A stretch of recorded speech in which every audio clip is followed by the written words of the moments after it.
My mother called right in the middle of my graduate seminar. Her voice as casual as ordering a pizza. She said she had withdrawn me from school. I raced to the administration building to fix the misunderstanding, only to discover she had claimed I was having a mental breakdown, but she missed one detail. When the dean's office named the university's biggest donor, my mother went silent, because that name was mine. My name is Kaylee Banks, and at 23 years old, I had calculated the trajectory of my life with the same precision I applied to the thermodynamics equations currently projected on the whiteboard. I was a second-year master's student in mechanical engineering at Westbridge University, sitting in the front row of advanced heat transfer. The room was kept at a constant, chilly temperature, a stark contrast to the humidity of early September outside, but the air inside felt heavy with intellectual pressure. Professor Vance was in the middle of deriving a complex formula for convective heat transfer coefficients. The only sounds in the lecture hall were the rhythmic scratching of graphite on paper, the hum of the overhead projector, and the occasional cough. It was a sanctuary of logic. In this room, variables could be controlled, and outcomes could be predicted. I lived for this stability. Then, the vibration started against my thigh. I ignored it. My phone was on silent, buried deep in the pocket of my jeans. I kept my eyes on the board, copying down the Greek letters, forcing my hand to remain steady. The buzzing stopped. I exhaled, refocusing on the lecture. 3 seconds later, it started again, long, insistent pulses. I shifted in my seat, trying to angle my leg away from the metal frame of the desk to dampen the sound. But in the dead silence of the room, the vibration sounded like a drill. It stopped again. My heart rate had just begun to decelerate when the third call came through. This time, it was accompanied by the faint, ghostly light of the screen illuminating the fabric of my pocket. Professor Vance stopped writing. He didn't turn around immediately. He just held the dry erase marker in midair, his shoulders stiffening. "If there is a medical emergency," Vance said, his voice dry and cutting, "I suggest you take it outside. If not, I suggest you turn the device off before I ask you to leave permanently." The silence that followed was suffocating. 30 heads turned in my direction. I could feel the heat rising up my neck, a physiological reaction I detested. I pulled the phone out, intending to power it down. The screen flashed a single name: Mom. She had called 4 times in the span of 2 minutes. My stomach dropped. My mother, Denise Banks, was many things: controlling, dramatic, overwhelming. But she was not inefficient. She only blew up my phone like this if someone was dead or if the house was burning down. I grabbed my backpack. "I am so sorry, Professor," I whispered. I didn't wait for his permission. I scrambled out of the row, tripping slightly over the extended leg of the guy sitting next to me, and pushed through the heavy double doors into the hallway. The door swung shut behind me, severing the connection to the quiet, orderly world of academia. The hallway was vast and empty, the linoleum floors gleaming under the fluorescent lights. The hum of the industrial air conditioning unit was louder out here, a white noise that usually calmed me. Today, it sounded like static interference in my brain. I slid my thumb across the screen to answer the 5th call, just as it began to ring. "Mom," I said, my voice breathless, bracing myself for a tragedy. "Is everyone okay? Is it Grandma?" "You picked up," Denise said. Her voice wasn't frantic. It wasn't tearful. It was terrifyingly calm. It was the tone she used when she was ordering a pizza or telling a telemarketer she wasn't interested. It was the tone of a woman who had already organized the world to her liking and was simply informing the rest of us of the new schedule. "You called 5 times. Mom, I was in the middle of advanced heat transfer. Professor Vance nearly kicked me out. What is going on?" "I saved you the trouble," she said. "What?" "I withdrew you from school. Kaylee." I stopped walking.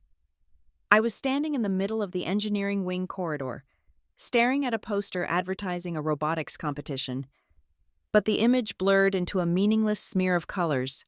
My brain, usually so good at processing data, stalled. The sentence didn't compute. It was like trying to divide by 0.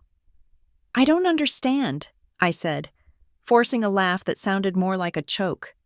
"The connection is bad. It sounded like you said you withdrew me." "I did," she replied, her voice crisp. "I submitted the forms through the student portal about 20 minutes ago. I am driving up with the van now. Pack your dorm room.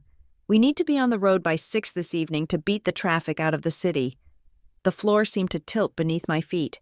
I reached out and steadied myself against the cold concrete wall. You can't do that. You can't just withdraw me. I am 23 years old. I am a graduate student. You don't have the authority. I have your login information. Kaylee, you never changed it after freshman year when I helped you set up your tuition payments. I felt a cold prickle of horror. I hadn't changed it because I trusted her. Or more accurately, because letting her have that tiny window of access was the tax I paid to keep the peace. I never imagined she would use it to nuke my life. "Why?" I asked, my voice trembling. "Why would you do this?" "It's Tyler," she said. Of course, it was always Tyler. My older brother, the golden boy with the Midas touch that turned everything to lead. "Is he hurt?" I asked, though the adrenaline was already fading, replaced by a dark, heavy dread. "He is starting a new company," Denise said, her voice brightening with that delusional optimism that always preceded a financial disaster. "Bright Forge Ventures. It is going to be big. Callie, bigger than the crypto trading, bigger than the drop-shipping business, but he needs support. He needs someone he can trust to handle the books and the operations while he focuses on the vision. You want me to drop out of a master's program? To be Tyler's bookkeeper?" "Not just a bookkeeper, family," she corrected sharply. "He is your brother. He needs you. The family needs you. You have been up there in that ivory tower for too long, losing touch with what matters. This degree? This engineering nonsense?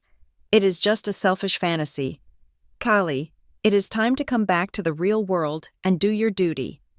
A selfish fantasy. I looked down at my hands. They were stained with ink from my notes. I had spent the last 4 years sleeping 4 hours a night. I had worked 3 campus jobs to pay for the living expenses the scholarship didn't cover. I had fought for every inch of ground in a male-dominated field. I was top of my class. I was on track to be published before I graduated. "I am not coming home," I said. My voice was quiet, but it was hard. "I am not doing this. Mom, go into the portal and undo it, right now." Denise sighed, a sound of exaggerated patience. "I can't undo it. Kaylee, it is processed. And besides, I had to make sure they wouldn't try to talk you out of it. These universities are businesses. They just want your money." "What did you tell them?" I asked. The dread was back, sharper this time. "You just said you submitted the form. What reason did you check?" "I spoke to the registrar's office, too," she said, breezing past my question. I explained the situation. "I told them you were having a severe mental health crisis. A breakdown." "Really?" The air left my lungs. "You did what?" "It was the only way to get an immediate withdrawal without academic penalty." "Kali, don't be dramatic. I told them the pressure was too much, that you were erratic, and that I was bringing you home for treatment. They were actually very understanding. They agreed that for someone in your condition, being near family is best." My vision tunneled. She hadn't just withdrawn me. She had nuked my reputation. In the eyes of Westbridge University, I was no longer a high-performing scholar. I was a liability. I was a student who had snapped. She had weaponized the stigma of mental illness to drag me back into her house, to force me into servitude for my incompetent brother. "You lied," I whispered. "You lied to the administration. You told them I was crazy." "I did what I had to do to save you from yourself," she snapped. "Now, stop arguing. I will be there in 2 hours. Have your things packed, or I will pack them for you. And don't make a scene when I get there. Kaylee, I have had a very long day. Mom. See you soon. Love you." The line went dead. I stood there in the empty hallway, the phone still pressed to my ear, listening to the silence. For a moment, I just breathed. I counted the tiles on the floor. 1, 2, 3, 4. I listened to the hum of the vending machine down the hall. She thought she had won. In Denise's world, she always won because she was willing to break rules that other people didn't even know existed. She thought I was the same scared little girl who used to hide in her room when she and Tyler got into their screaming matches. She thought she could just reach out her hand, pluck me out of my life, and place me back on the shelf where she thought I belonged. She is using the name of love to steal my choices. I thought. The clarity of that thought was absolute. It wasn't hysterical. It wasn't emotional. It was a statement of fact. As cold and hard as the steel beams holding up this building, she had told the university I was mentally unstable. She had used my old passwords. She had fabricated a crisis. I lowered the phone from my ear. My hand was shaking. Just a little. Not from fear, but from a sudden, massive surge of adrenaline. It was the same feeling I got right before a difficult exam, or right before I ran a simulation I knew was going to push the system to its breaking point. I didn't turn back toward the classroom. I couldn't go back in there. I couldn't face Professor Vance or my classmates, not with this hanging over me. But I also wasn't going to my dorm room to pack. I looked at the time on my screen. It was 2:17 in the afternoon. The administrative offices closed at 5. I had less than 3 hours to stop a moving train. My mother expected me to be crying in my room, shoving clothes into garbage bags. She expected the compliant daughter who prioritized keeping the peace over her own survival. She had miscalculated. I tightened my grip on my backpack straps, turned on my heel, and walked toward the exit. I wasn't going to the dorms. I was going to the administration building. I was going to the registrar. And I wasn't going to ask for permission. I was going to war. The administration building was a fortress of limestone and glass, standing in direct opposition to the utilitarian concrete of the engineering wing. I walked through the automatic sliding doors and was immediately hit by a different kind of silence. The engineering building was quiet because everyone was thinking. This building was quiet because everyone was hiding. The air smelled of carpet cleaner and bureaucratic indifference. I walked straight to the registrar's front desk. My heart was hammering against my ribs, a physical betrayal of the cold calculation running through my mind. But I forced my breathing to even out. I needed to be a machine. Machines do not panic. Machines execute protocols. The student worker behind the high counter was typing on a slim keyboard, wearing over-ear headphones that were likely playing something to drown out the monotony of data entry. He looked up as I approached, his eyes glassy. "Help you?" he asked, sliding one ear cup back. "I need to speak to someone regarding a fraudulent withdrawal request submitted under my student ID," I said. My voice was steady, louder than I intended in the hushed lobby. The student blinked. "A withdrawal? You can do that on the portal." "I did not do it on the portal," I said, leaning forward, placing my palms flat on the cold granite countertop. "Someone accessed my account without authorization. I need to stop the processing immediately. My name is Callie Banks." He sighed, the universal sound of a minimum wage employee dealing with a problem above his pay grade, and typed my name into his terminal. Clack, clack, enter. His expression changed instantly. It wasn't shock. It wasn't confusion. It was a subtle, guarded shift, the way a person looks when they realize they are standing next to a volatile chemical that might explode. He stopped chewing his gum. He looked at the screen, then at me, then back at the screen. It was the look of someone who had been warned. "Ms. Banks," he said, his voice dropping an octave. "Please wait here. Just one moment." He didn't ask for my ID. He didn't ask for verification. He stood up and disappeared quickly behind a frosted glass partition. I stood alone in the lobby. The clock on the wall read 2:35. My mother had called at 2:17. 18 minutes. She had done this 18 minutes ago, and the system was already flagged. That efficiency was terrifying.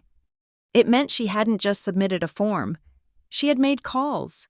She had set a narrative in concrete before I even knew the cement was being poured. The frosted door opened, and a woman stepped out. She was in her late 40s, wearing a tailored navy blazer and a pained expression of professional empathy that made my stomach turn. I recognized her from the website. Ms.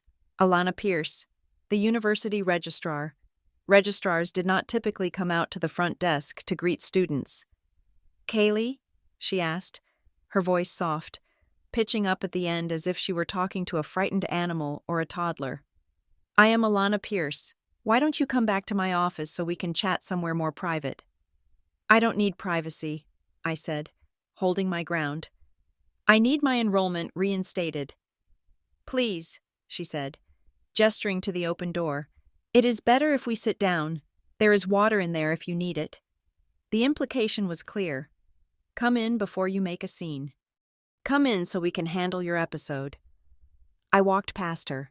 I kept my chin high, conscious of every micro-movement. If I twitched, if I raised my voice, if I cried, I would be validating the story my mother had spun. I had to be the most rational person in the room. Her office was stiflingly beige, decorated with inspirational quotes about education and generic landscape paintings. She gestured to a low, soft chair, but I chose the stiff wooden one opposite her desk. I sat down and folded my hands in my lap. Ms. Pierce sat behind her desk and clasped her hands on top of a file folder. She looked at me with that same unbearable pity. "We received the call from your mother about 20 minutes ago," Pierce began, her tone gentle. "She was very distraught. She explained everything to us." "She explained nothing," I corrected. "She lied. I am currently attending classes. I was in advanced heat transfer when she called me to tell me she had logged into my account. I did not authorize a withdrawal. That is a violation of the university's data privacy policy." Pierce sighed, a long, tragic exhale. "Kaylee, listen. We understand that this is a difficult time for you. Your mother explained the nature of your current struggles. She mentioned the pressure, the erratic behavior, the breakdown. I have a 4.0 GPA, I said. I am a research assistant for the Department of Mechanical Engineering. I have missed 0 days of class until I walked out 10 minutes ago to come here. Does that sound like a breakdown to you?" Pierce offered a tight, patronizing smile. "High-functioning individuals often mask their symptoms until the very end. Your mother was very specific about the risk. She said you might come here. She said you might be in denial." My fingernails dug into my palms. It was a masterstroke. Denise had inoculated them against the truth. Any defense I mounted was just proof of my denial. Any anger I showed was proof of my instability. "I am 23 years old," I said, spacing the words out for maximum clarity. "I am a legal adult. My mother has no authority over my academic records. Under the Family Educational Rights and Privacy Act, discussing my status with her without my written consent is illegal. Processing a withdrawal request from a third party is illegal." Pierce paused. She opened the folder on her desk. "Under normal circumstances, you would be correct," she said. "However, your mother faxed over a document along with the withdrawal request. She claims to hold a medical power of attorney over you, effective immediately, due to your incapacitation." The room seemed to tilt.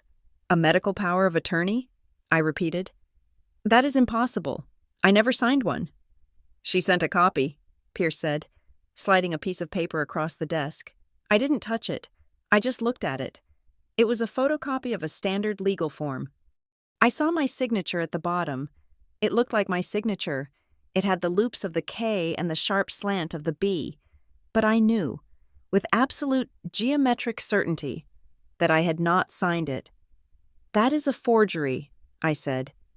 "It is notarized," Pierce countered gently.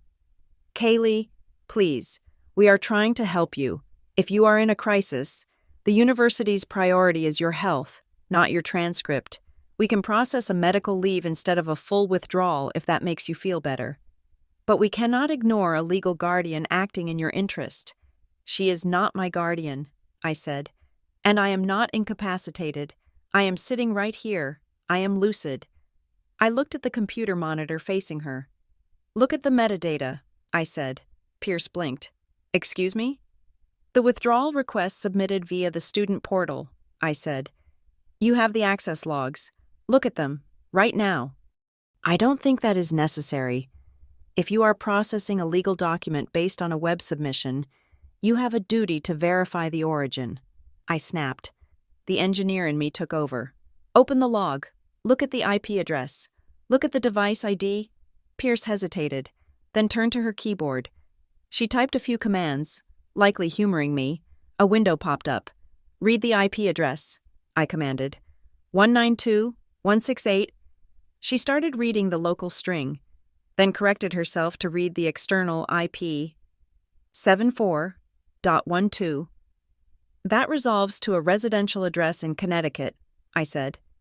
My parents' house. Now look at the device ID or the user agent string. She squinted at the screen. It says, Firefox on Windows 10. Desktop. I own a MacBook Pro, I said, pulling my laptop out of my backpack and slamming it onto her desk. I have used this machine for every single login for the last 2 years. The digital fingerprint will match every session in your database except for the one from 30 minutes ago. That login came from a 7-year-old Dell desktop sitting in a home office 100 miles away. Pierce stopped. She looked at the laptop, then back at the screen. The logic was penetrating her shield of pity. A mental breakdown didn't usually involve cross-referencing IP addresses and user agent strings in real time. Someone simply having my password does not make them me, I said. And that document you are holding? If you look at the notary stamp, you will likely find it is from a friend of hers in town. I was in this city, on this campus, on the date that document was allegedly signed. I can prove it with my location data, credit card receipts, and class attendance records. If you process this withdrawal based on a fraudulent login and a forged instrument, you are complicit in identity theft. Pierce went pale. The caring aunt mask slipped, revealing the terrified bureaucrat underneath. She realized she might be walking into a lawsuit. I can't verify the location data right now, she stammered. I have to follow the procedure. Your mother was very adamant. My mother is a manipulator who is trying to drag me home to do unpaid labor for my brother's failing business, I said. This isn't about health. It is about control. Pierce looked down at her phone, which had just lit up silently on the desk. She looked nervous. She is on the line with the dean's office, Pierce whispered, almost to herself. What? Your mother, Pierce admitted, her voice dropping to a hush. She called back. She was angry that I didn't confirm the withdrawal immediately. She demanded to speak to the dean. She said I was obstructing a family emergency. Then I heard it. The walls in the administration building were thick, but the connecting door to the inner suite, the suite that led to the dean of students, was thin, and the voice coming from the other side was not human. It was a force of nature. It was coming through a speakerphone, loud enough to penetrate the drywall. Incompetence! I told you she's a danger to herself. Do you want her blood on your hands? I am her mother. It was Denise. Hearing her voice in this space was a violation. It was like seeing a shark swim through a library. That voice triggered a visceral childhood reflex in me, the urge to make myself small, to apologize, to fix whatever was broken so the screaming would stop. But then I looked at the metadata on the screen. Windows 10. Desktop. 7-year-old Dell. She had planned this. She had sat at that dusty computer desk, probably sipping her iced tea, and systematically erased my life. The fear evaporated.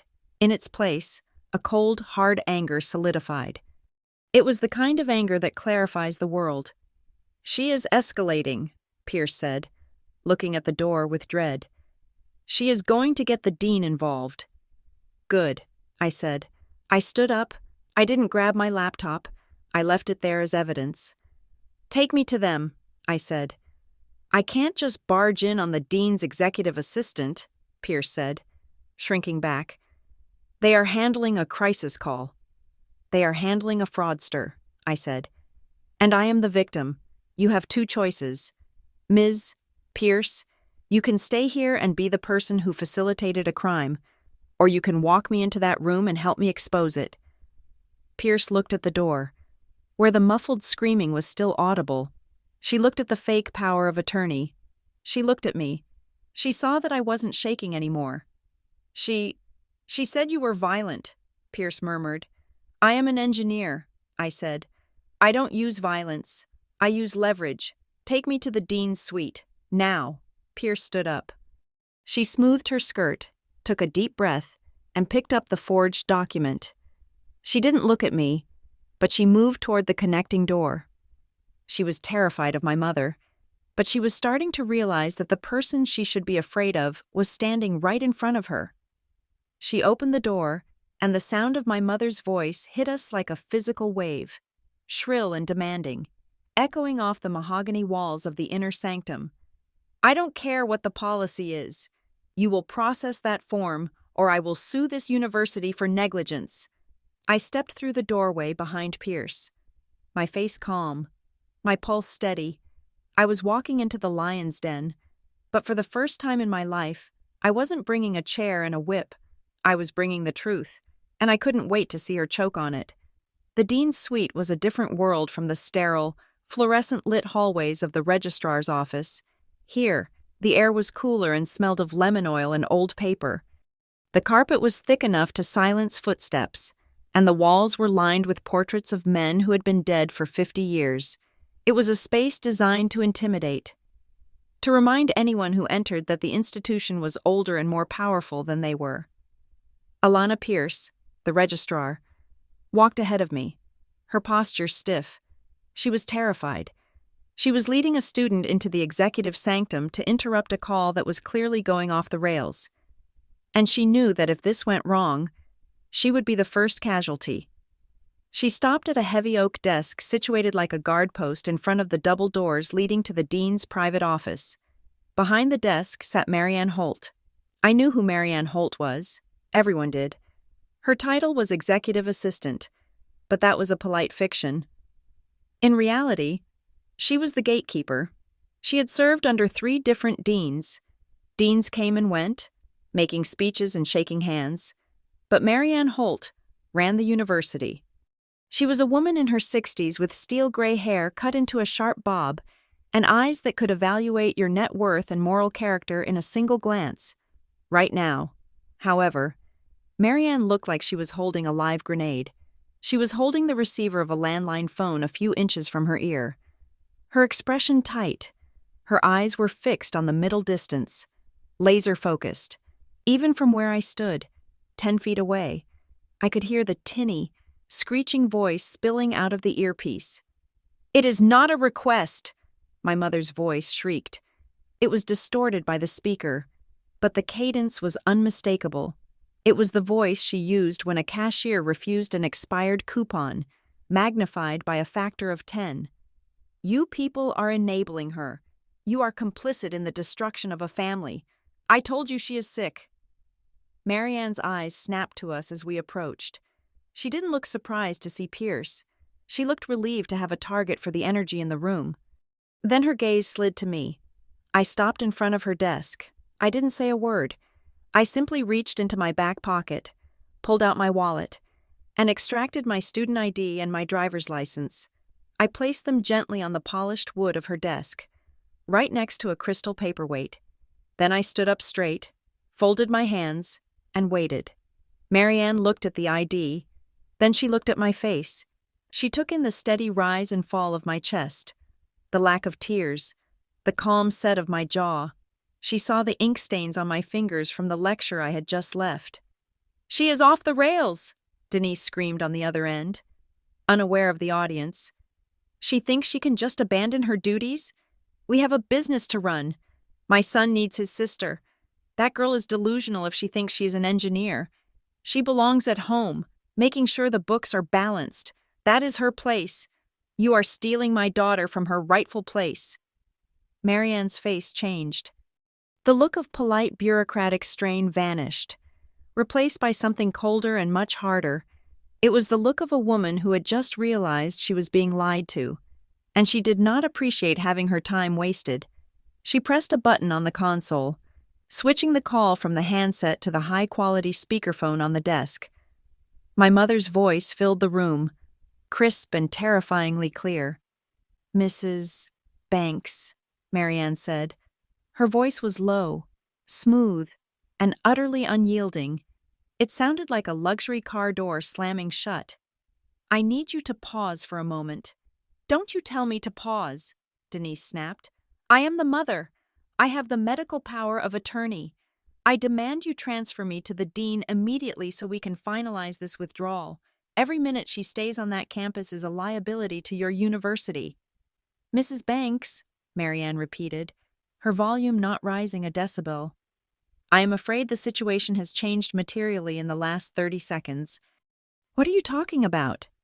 "You stated that your daughter, Kaylee Banks, is currently in the midst of a psychotic break," Marianne said. Her eyes locked on mine. "You stated that she is incapacitated, incoherent, and potentially a danger to herself. You claimed she is likely wandering the city in a fugue state." "She is," Denise insisted. "God only knows where she is right now." "Actually," Marianne said, "I know exactly where she is." There was a silence on the line. It was heavy and sudden. "What?" Denise whispered. "Kaylee Banks is standing directly in front of my desk," Marianne said. She picked up my ID and inspected it, flipping it over in her long fingers. "She walked into the administration building under her own power. She is currently presenting me with valid government identification. She appears well-groomed, fully oriented to time and place, and remarkably calm given the circumstances." I watched the speakerphone. I could picture my mother's face perfectly. The widening eyes, the tightening of the jaw, the frantic mental calculation as she tried to pivot. She is good at acting," Denise stammered. "That is part of the mania. You see? High functioning. She can fake it for a few minutes. Don't let her fool you. She is sick, I tell you. She needs to come home." "I am looking at a young woman who seems perfectly capable of making her own decisions," Marianne continued, ignoring the interruption. "And she has just informed the registrar, who is also present, that she did not authorize any withdrawal. She claims the request originated from a fraudulent login and that the medical documentation you provided is a forgery." "How dare she?" Denise's voice spiked again, turning shrill. "She is my daughter. I gave birth to her. I know what is best for her. Who are you to stand between a mother and her child? This is a family matter. You people with your liberal agendas, you think you can just turn children against their parents?" "Mrs. Banks, this is not a family matter," Marianne said. "This is a university matter." "It is my right," Denise yelled. "I have rights. I pay taxes. She fumbled for a leverage point. "I will pull her out. I will stop paying. If you don't process this withdrawal, I will cut off her funding. See how much engineering she can do when she can't pay tuition." I almost laughed. I bit the inside of my cheek to keep my expression neutral. Denise didn't pay my tuition. She hadn't paid a dime since I turned 18. My grandmother's trust and my scholarships paid for everything. But Denise liked to pretend. She liked to pretend in front of the neighbors. And apparently, she liked to pretend in front of the university executive office. Marianne paused. It was a theatrical pause. She looked down at a computer screen to her left, where a specific window was open. I couldn't see the screen, but I saw the reflection of the data in her glasses. Rows of numbers. "Mrs. Banks," Marianne said, her voice dropping to a register that was almost dangerous. "I would advise you to be very careful about the threats you are making regarding university funding." "I will cut her off," Denise bluffed. "I will leave her destitute." "Ma'am," Marianne said, cutting through the noise like a knife through silk. "You seem to be laboring under a significant misunderstanding regarding your daughter's standing at this institution." "She is a student," Denise spat. "A student who is wasting time." "She is not just a student," Marianne said. The words hung in the air. They were heavy. They carried a weight that Denise, with her shark-like instinct for power, sensed immediately. "What does that mean?" Denise asked. Her voice was quieter now, wary. Marianne tapped a key on her keyboard. "I am looking at the internal profile for Ms. Banks, and I am seeing flags here that usually only appear for individuals of significant consequence to the university's long-term infrastructure." My heart skipped a beat. Marianne knew I had set up the trust payments to be anonymous. The name on the checks was always the Eleanor Foundation, not Kaylee Banks. I didn't want the professors treating me differently. I didn't want the other students thinking I bought my way into the lab. But the dean's office? Of course they knew. They had to know who the trustee was. They had to know who signed the authorization for the annual disbursement of $2 million that kept the new robotics wing operational. "Consequence?" Denise repeated. "She is 23. She has nothing. I give her everything." "The record suggests otherwise," Marianne said dryly. "And because of the specific nature of this record, which I am not at liberty to discuss with you over an insecure line, any attempt to fraudulently alter her status is not just an administrative error. It is a legal liability of the highest order. You are not just trying to withdraw a graduate student, Mrs. Banks, you are attempting to interfere with a primary stakeholder." Denise went silent. It was the silence of a predator realizing it has stepped into a trap. Denise didn't know about the trust fund's scope. She knew Grandma Eleanor had left me something, but she thought it was a small allowance. Maybe enough for books and rent. She had no idea about the patents. She had no idea about the sheer scale of the estate my grandmother had shielded from her own daughter. But Denise understood power, and she heard the shift in Marianne's tone. She heard the word stakeholder. Denise's voice wavered. She switched tactics instantly. The screaming harpy vanished, replaced by the weeping, concerned mother. I am so worried about her. You don't understand. She's been sounding so strange lately. I just want her home. Can't you see I'm just trying to protect her? Please, just help a mother out." "We are helping her," Marianne said, "by ensuring her legal rights are not violated." "This is ridiculous," Denise snapped, the mask slipping again because patience wasn't her strong suit. "I will call the newspapers. I will tell them you are holding a mentally ill girl hostage. I will tell them you are abusing your power. I will make a scene you won't believe." "I believe you would try," Marianne said. "However, given the admission of fraud regarding the medical power of attorney and the unauthorized access to our digital systems, which we have now logged, I don't think you want to invite that kind of scrutiny. You are threatening me?" "I am informing you of the reality of the situation," Marianne said. "You are no longer speaking to the registrar. You are speaking to the office of the dean, and we are done here." "Put the dean on!" Denise shrieked. "I demand to speak to the dean." "The dean is unavailable to speak with individuals who attempt to defraud the university," Marianne said. "I am transferring you. Do not hang up on me."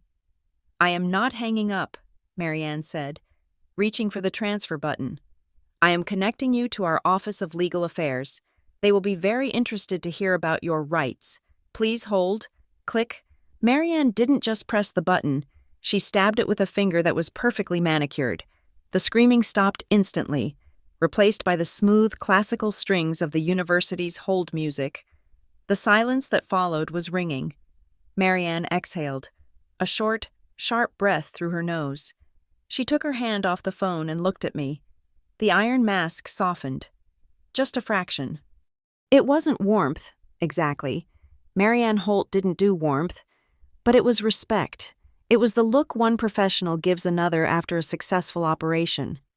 "My apologies for that display, Ms. Banks," she said. Her voice was back to its normal, polished modulation. "It is rare that we have to deal with such vigorous external interference." "She won't stop," I said.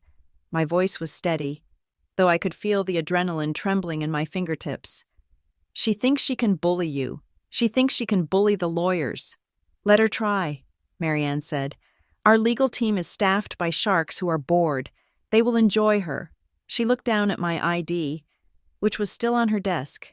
She slid it back across the wood toward me. "I have flagged your file with a level 5 security restriction," she said. "From this moment on, no changes can be made to your enrollment, your housing, or your financial status without your physical presence and a biometric verification. I am also placing a notation that all calls from that number are to be routed directly to security." "Thank you," I said. I took the ID and put it back in my wallet. "Did you mean it? About the stakeholder part?" Marianne looked at me over the rim of her glasses. Her eyes were shrewd. "The dean will want to speak with you personally. Later this week," she said. "We have been reviewing the donor anonymity protocols recently, but for today, yes, I meant it. You are safe here. Ms.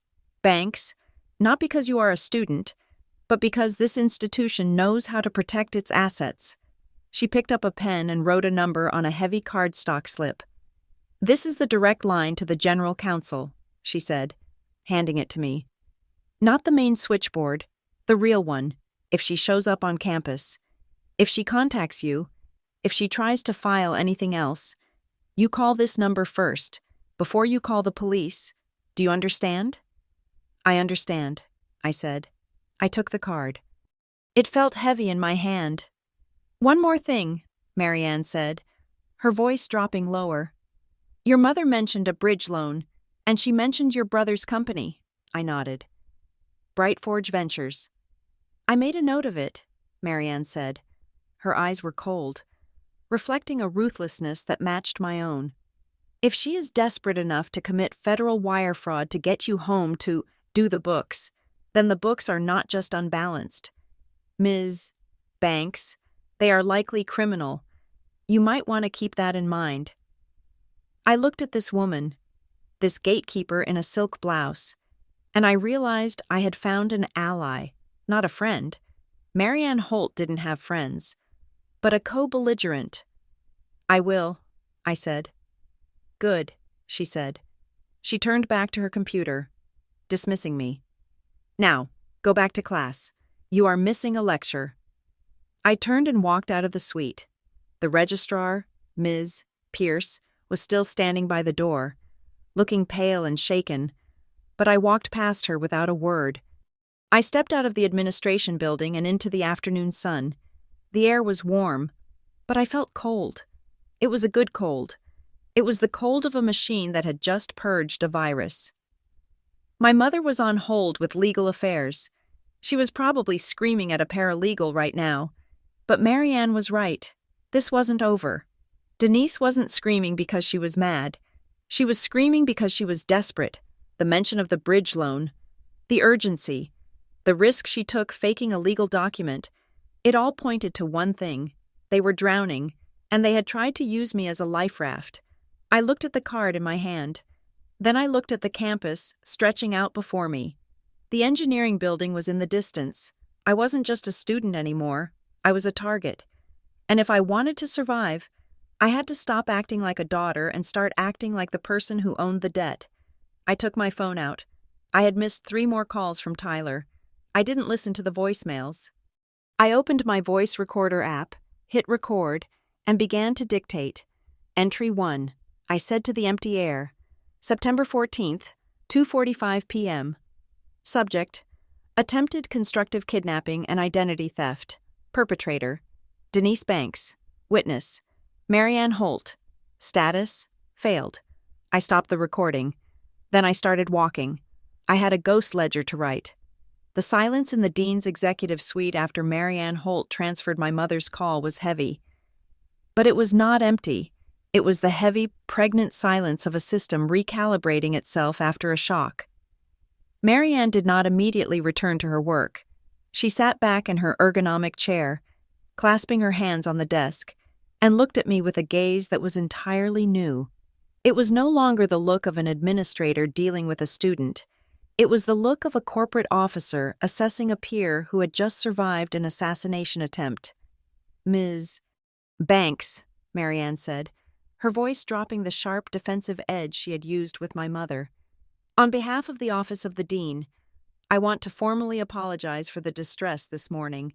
The fact that the call escalated to this office is a failure of our initial screening protocols.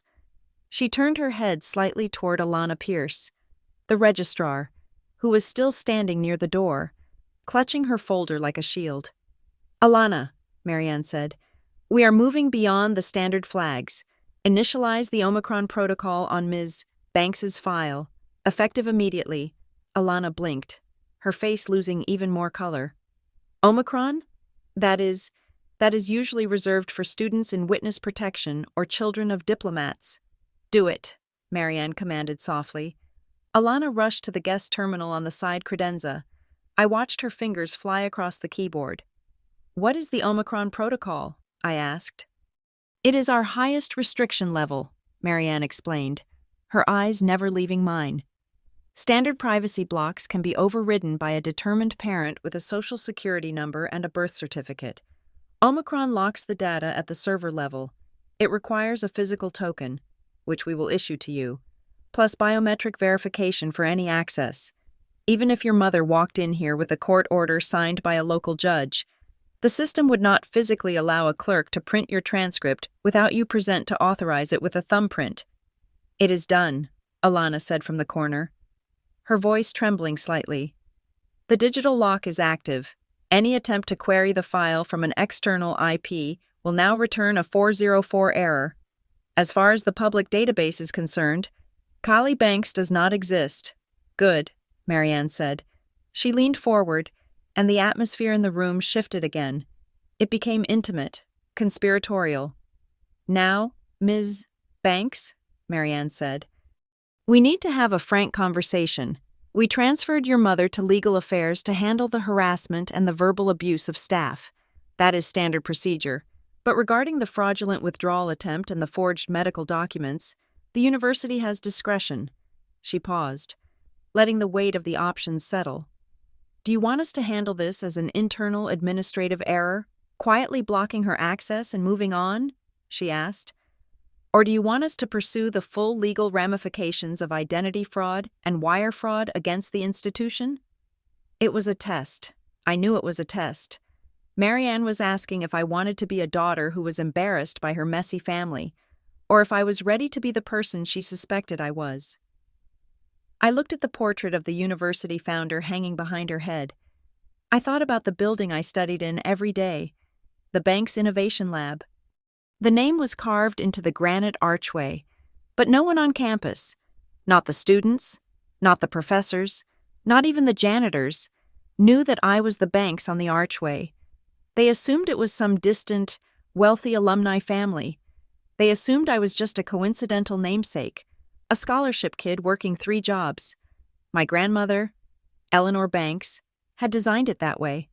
The memory of Eleanor hit me with the force of a physical blow. She had been one of the first female mechanical engineers to graduate from this university, back when women were expected to study nursing or home economics.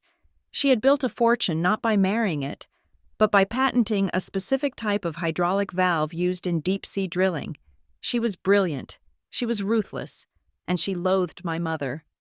Denise sees money as oxygen, Eleanor had told me once, sitting in her study with a glass of scotch. 3 months before she died. She breathes it in, she breathes it out, but she doesn't understand how to make the air. If I leave this money to her, she will suffocate you with it. So Eleanor had done something cruel and magnificent. She had bypassed Denise entirely. She had placed the entirety of her estate, the patents, the real estate, and the portfolio, into a blind trust, the Eleanor Foundation, and she had named me, her 21-year-old granddaughter, as the sole trustee upon her death. Denise and Tyler knew there was a trust.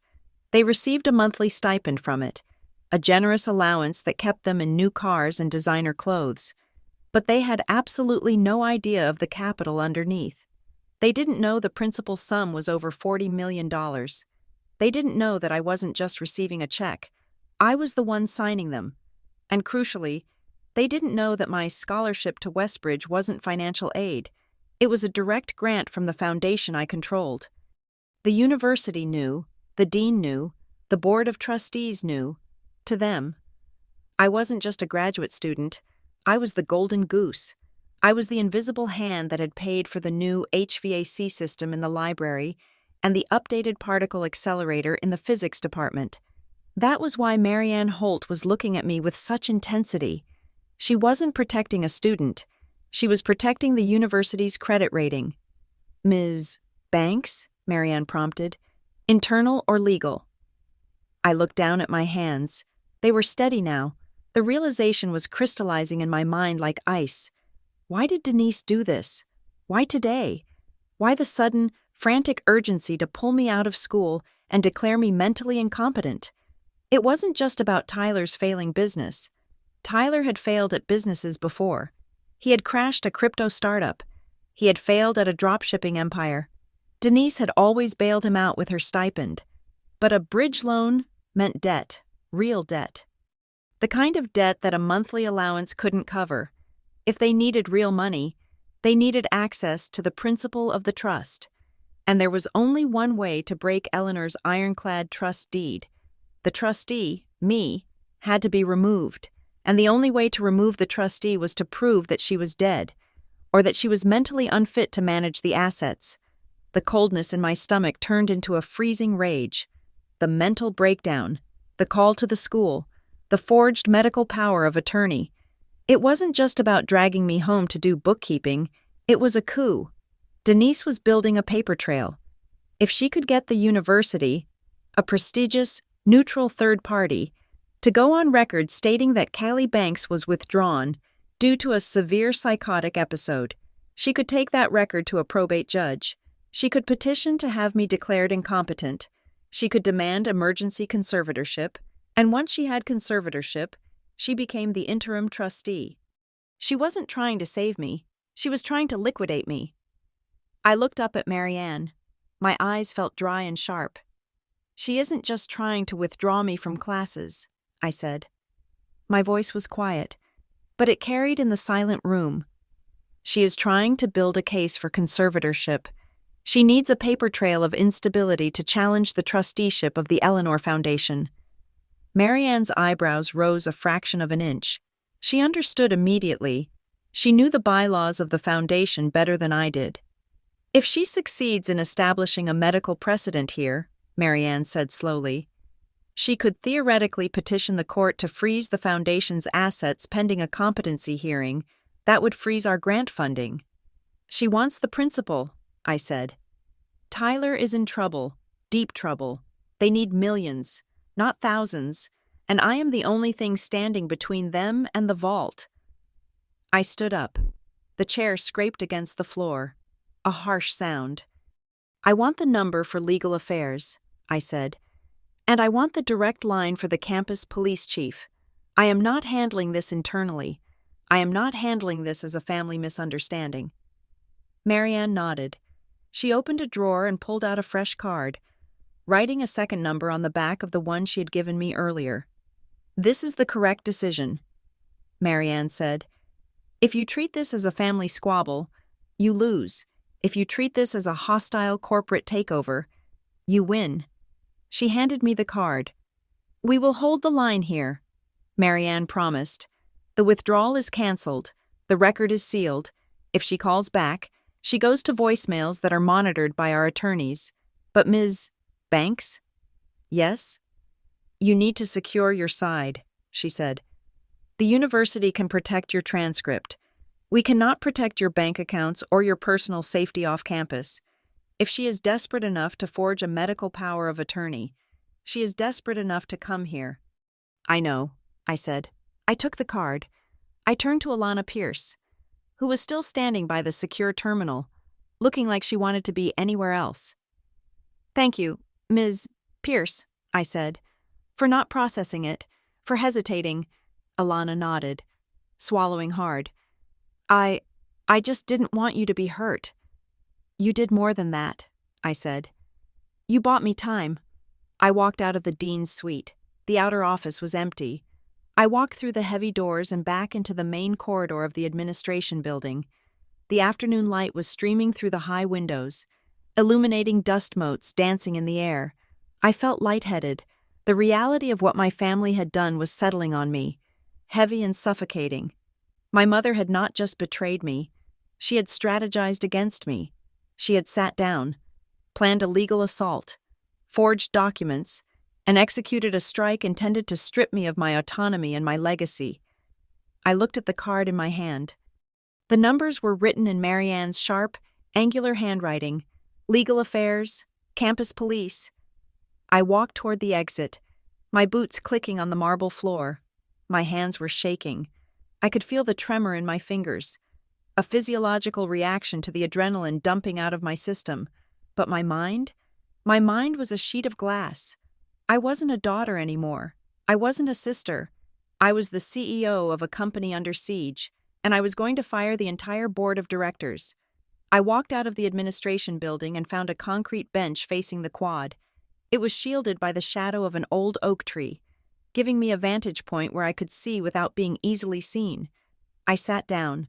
The stone was hard and cold beneath me, grounding me in a way that the plush carpet of the dean's office had not. I watched the students flowing past on the sidewalk. A group of sophomores was arguing about a physics problem set. A couple was sharing a pair of wired headphones.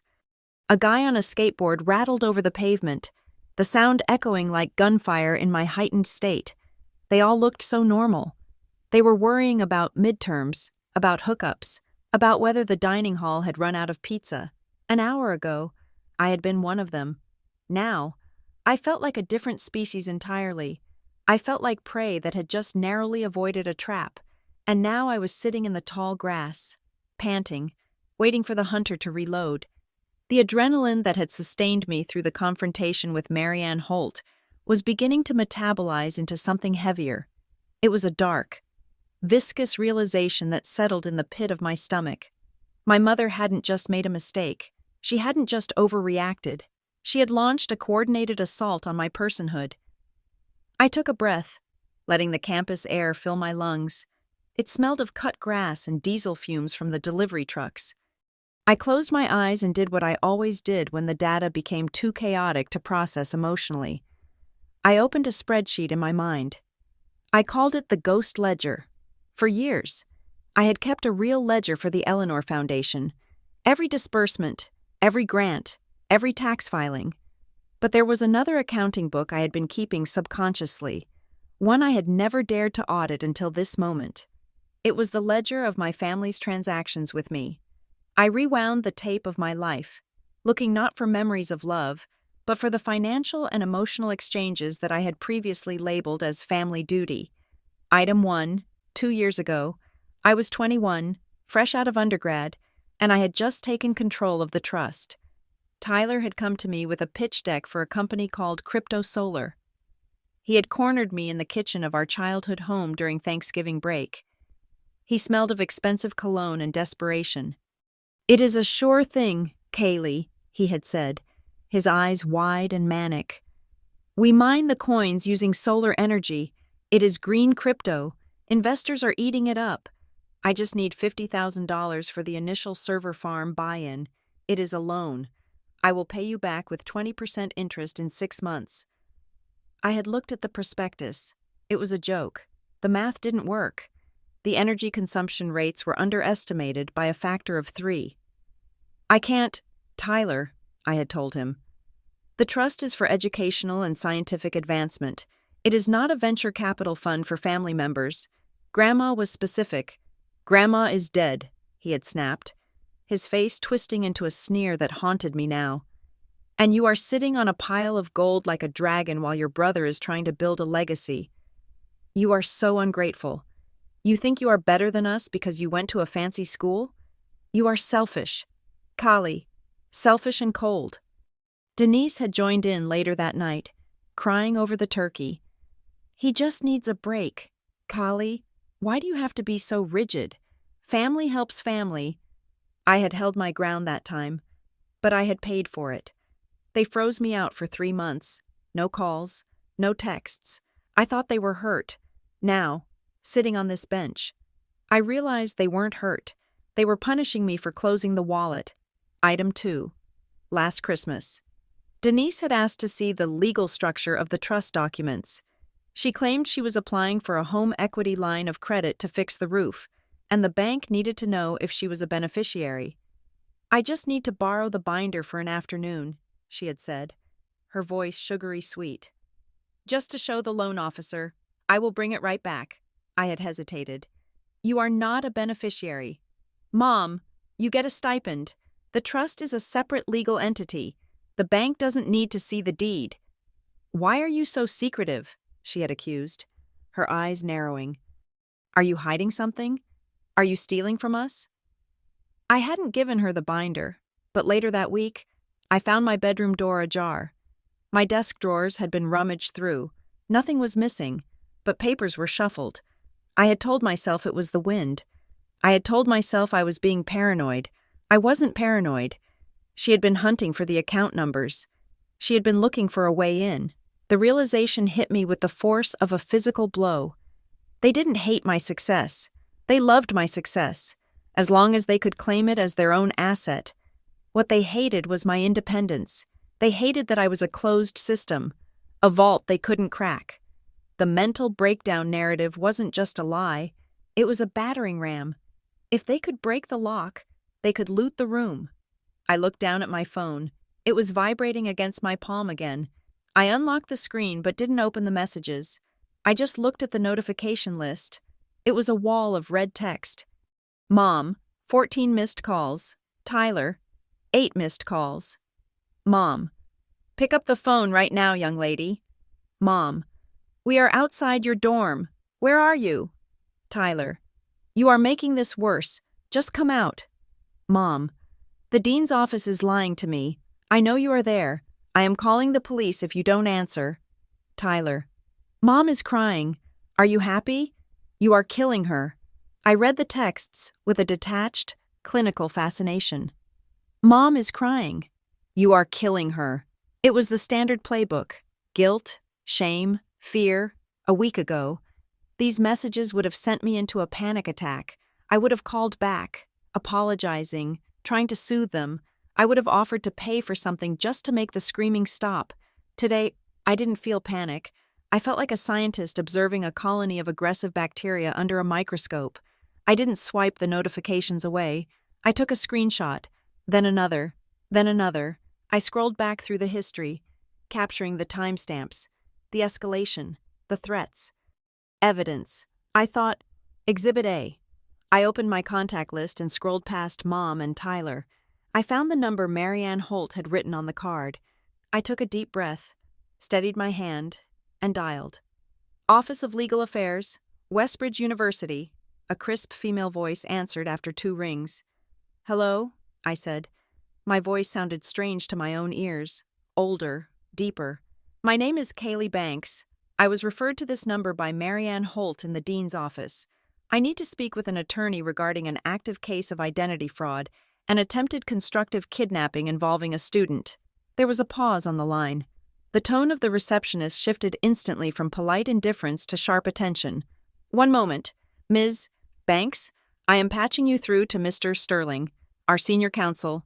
Please hold." The hold music was Vivaldi. It played for less than 10 seconds. "Ms. Banks," a male voice boomed. It was deep, gravelly, and radiated competence. "This is Arthur Sterling. Marianne just sent me a secure memo about your situation. I have the file open in front of me. Are you safe right now?" "I am sitting outside the engineering building," I said. "I am safe." "Good." Marianne outlined the basics. A withdrawal request submitted via unauthorized login, followed by a phone call from your mother claiming medical power of attorney. Is that correct? "Yes," I said. "But there is more. She faxed a document claiming to be a notarized medical power of attorney. I did not sign that document. Mr. Sterling, I was in class at the time it was allegedly executed. It is a forgery." "Forgery," Sterling repeated. I could hear the scratching of a pen on paper. "That escalates this significantly.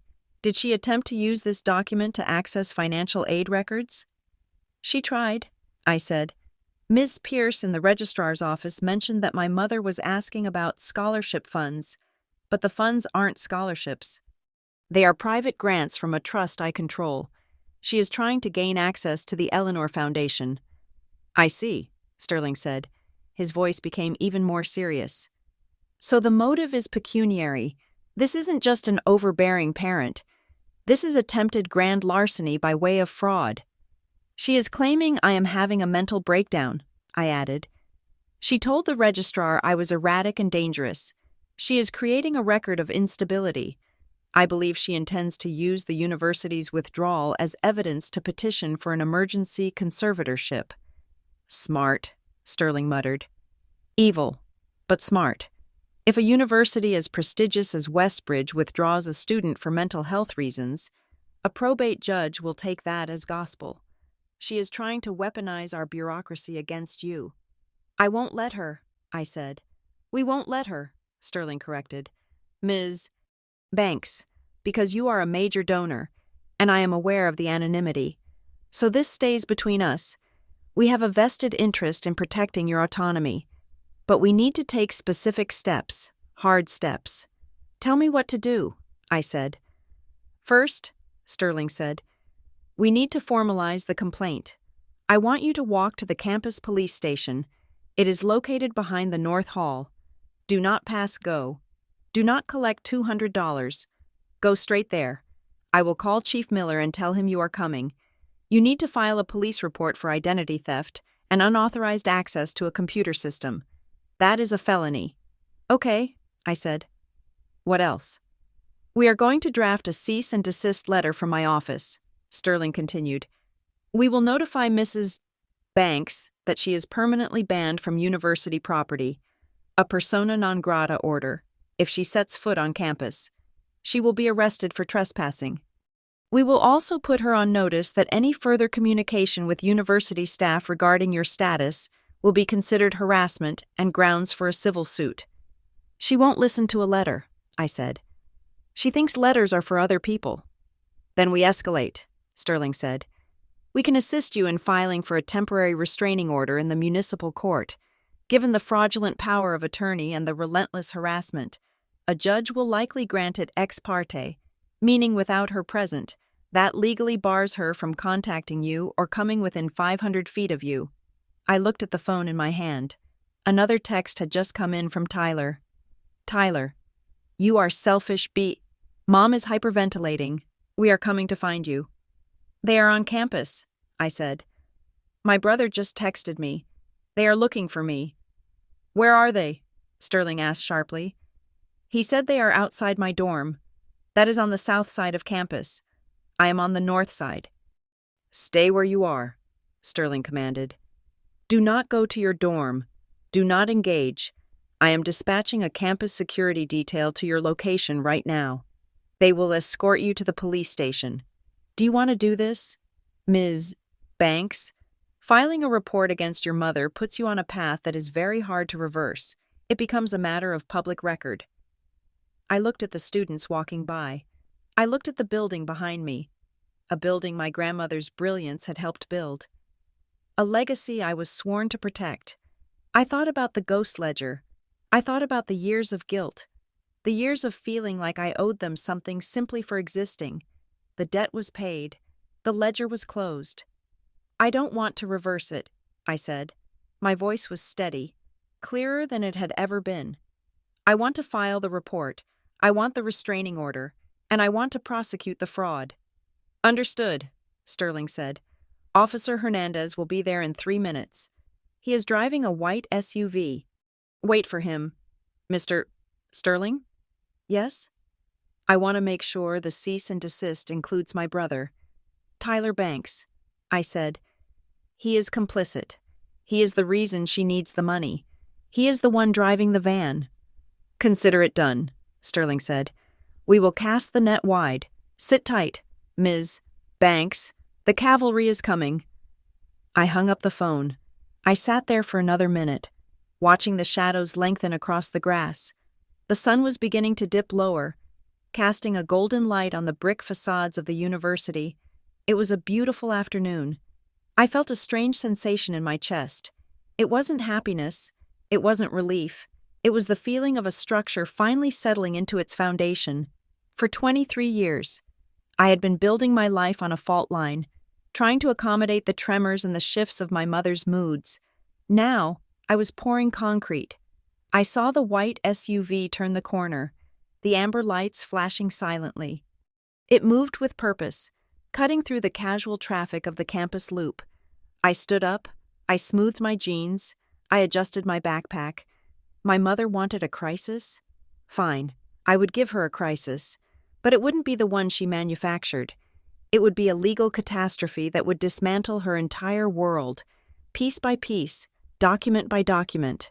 I walked toward the curb to meet the officer. The hunt was over. The war had begun. The interrogation room at the campus police station did not look like the ones on television. It was essentially a converted storage closet with a drop ceiling, a flickering fluorescent light, and a table that smelled aggressively of lemon disinfectant. I sat on one side of the table, my hands clasped tightly together to stop them from trembling. Across from me sat Detective Holloway, a man with tired eyes and a notepad that looked like it had survived a war zone. To my right sat Arthur Sterling, the university's general counsel. He had arrived 10 minutes after Officer Hernandez dropped me off, wearing a charcoal suit that cost more than my first car. His presence changed the air pressure in the room. He wasn't just a lawyer. He was a weapon the university kept in a glass case for emergencies. Let's go over the timeline one more time. Ms. Banks, Detective Holloway said, clicking his pen. Just for the recording. I took a breath.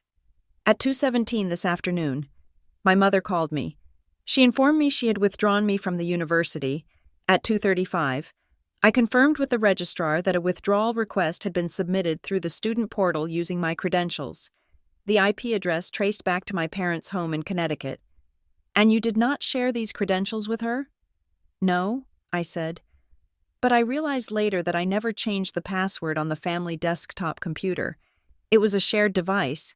I set it up when I was 18. Holloway nodded, writing something down. So, we have unauthorized access to a protected computer system. That is a start. But Mr. Sterling tells me there is a document issue as well? Sterling leaned forward, sliding a glossy printout across the table. It was a high-resolution scan of the medical power of attorney my mother had faxed to the registrar. Our IT forensics team took a look at the digital file before we handed it over to you. Detective, Sterling said, his voice smooth and dangerous. It is a clumsy forgery. If you look at the timestamp on the notary stamp, the pixelation density is different from the rest of the document. It was lifted from another scan, likely a mortgage document or a car title, and pasted onto this form. The edges are jagged. And the signature? It is a copy-paste job.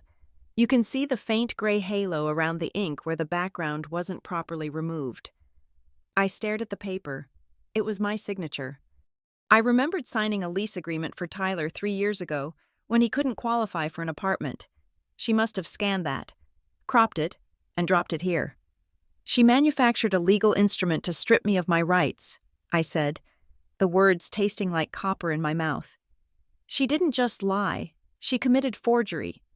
In the state of Massachusetts, uttering a forged record is a felony punishable by up to 10 years in state prison, Sterling noted dryly. And since she used interstate telecommunications to transmit it, we are potentially looking at federal wire fraud statutes as well. Detective Holloway looked at me. Do you want to press charges, Ms. Banks? A lot of families, they hesitate when they hear the word felony. I looked at the fake document. I thought about the sheer entitlement it represented. She thought I was property. She thought she could rearrange my legal status the way she rearranged furniture. I want to press charges, I said. I want everything filed. Today. Okay, Holloway said, closing his notebook. We will issue a warrant for the IP logs from the provider to confirm the location. But given the witness testimony from the dean's office, we have enough for a preliminary report. We are treating this as identity theft and criminal impersonation. Sterling cleared his throat. There is one more thing. Detective, something my office uncovered about 20 minutes ago while auditing Ms. Banks's file interactions. I looked at Sterling. He hadn't mentioned this to me yet. What is it? I asked. Sterling turned to me, his expression grim. After your mother spoke to the registrar. But before she called the dean, the switchboard logs show she made a third call. She called the Office of Financial Aid and Scholarships. My stomach dropped. Why? I don't have financial aid. The Eleanor Foundation pays my tuition directly. Exactly, Sterling said. The transcript of the call was recorded for quality assurance. We listened to it. Your mother didn't ask about tuition balances. Callie. She asked specifically about the bank's trust disbursement schedule. She wanted to know if the refund check for the current semester could be redirected to a new account, given your incapacitated state. The room went silent. The air conditioning vent rattled overhead, a harsh mechanical sound that matched the grinding in my chest. It wasn't just about control. It wasn't just about bringing me home to balance Tyler's books. It was a heist. The refund check, I whispered. If I withdraw mid-semester, the tuition is refunded on a prorated basis. Correct, Sterling said, for a full graduate course load plus the research grants. The refund amount would be roughly $42,000. She was trying to intercept that check. I felt sick, physically sick. $42,000 was a lot of money, but it was peanuts compared to the trust's principal, but that was just the opening move. If she could get the university to release the refund to her as my guardian, she would have a legal precedent. She would have proof that she was managing my finances. She needs cash, I said, my voice hardening. Tyler's bridge loan. They are underwater. They were going to liquidate my education to pay off a creditor. It appears so, Sterling said. The university denied the request, obviously, but the attempt demonstrates intent to defraud. I stood up. The chair scraped loudly against the linoleum. I need to go, I said. Ms. Banks, we aren't finished, Holloway said. I am, I said. I gave you my statement. You have the evidence. I need to handle my own defense now. Sterling nodded slowly. You need your own counsel. Kaylee, the university protects the university. You need someone who wakes up in the morning thinking only about protecting you. I walked out of the police station into the late afternoon sun. The shadows were long and sharp, stretching across the brick pavement like prison bars. I pulled out my phone. I didn't check the messages. I opened the browser and searched for a name I had heard in the whispers of the engineering department, a firm that specialized in high-stakes litigation and estate defense. Carson and Weller Legal Group. I dialed the number. Carson and Weller, how may I direct your call? A receptionist answered on the first ring. My name is Callie Banks, I said. I am the trustee of the Eleanor Foundation. I have an emergency regarding a hostile attempt to access trust assets via identity fraud. I need to speak to Silas Weller. I can pay the retainer via wire transfer within the hour. Money talks. In 3 minutes. I was speaking to Silas Weller. He listened without interrupting for 5 minutes while I outlined the situation. The withdrawal, the fake power of attorney, the call to financial aid, and the police report I had just filed. You are at war, Ms. Banks, Weller said. His voice was like gravel wrapped in velvet. Expensive, abrasive, and reassuring. Your mother isn't acting like a parent. She is acting like a corporate raider. We need to treat her like one. What do I do? You need to lock the gates, Weller said. The police report is a sword, but you need a shield. Right now, she has your personal identifying information. She knows your social security number, your date of birth, your mother's maiden name, obviously, and she likely knows the answers to your security questions because she raised you. She can open credit cards in your name. She can take out payday loans. She can drain any account that isn't the trust. I need to freeze everything, I said. Not just freeze, Weller corrected. You need to scorch the earth. I want you to go to the 3 major credit bureaus right now and place a total security freeze on your file. Then, I want you to contact Check Systems and freeze your consumer banking report so she can't open a checking account in your name. And Miss Banks? Yes? You need to change the locks on your digital life. If she knew the password to your university portal, she knows the password to your email. If she has your email, she can reset the password to everything else. You are compromised. I hung up and walked straight to the campus library. I didn't go to the main reading room. I rented a private study pod, a soundproof glass cube in the basement. I sat down and opened my laptop. I didn't connect to the general Wi-Fi. I tethered it to my phone's hotspot, paranoid that even the campus network might have eyes. I started the purge. First, the credit bureaus, Equifax, Experian, TransUnion. I navigated their sites with the speed of a coder. I created accounts, verified my identity, and hit the freeze button on all three. It gave me a grim satisfaction. If Tyler tried to use my social security number to co-sign a loan for his failing startup tomorrow, the application would hit a brick wall. Next, the banks. I called my personal bank and verbally authorized a verbal password on the account, a phrase that had to be spoken before the operator would even discuss the balance. I chose a phrase my mother would never guess, something from my thermodynamics textbook. Entropy always increases. Then came the email. I logged into my primary Gmail account. I went to the security tab. My heart hammered against my ribs when I saw the active sessions. Windows PC, Connecticut. Last active. 1 hour ago. She was still in there. She was probably reading my emails, looking for statements, looking for trust documents. I clicked sign out of all other web sessions. Then I changed the password. I didn't use a word. I used a random string of 20 characters generated by a cryptographic tool. Symbols, numbers, letters. It was a password that no human could guess, and no brute force algorithm could crack in a century.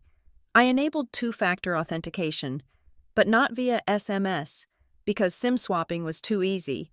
I set it up with an authenticator app on my phone. I went through every single account I possessed: Amazon, PayPal, the portal for the trust's brokerage account, my health insurance, for every account. I changed the security questions. Question: what is your mother's maiden name? Old answer: Miller. New answer: X. 7Q9LP, $2. Question: what was the name of your first pet? Old answer: Buster. New answer: 44 Magnum. I was rewriting my history. I was erasing the shared knowledge that bound me to my family. They relied on the fact that they knew me. They knew I loved that dog. They knew I was born in Springfield. They knew I was afraid of heights.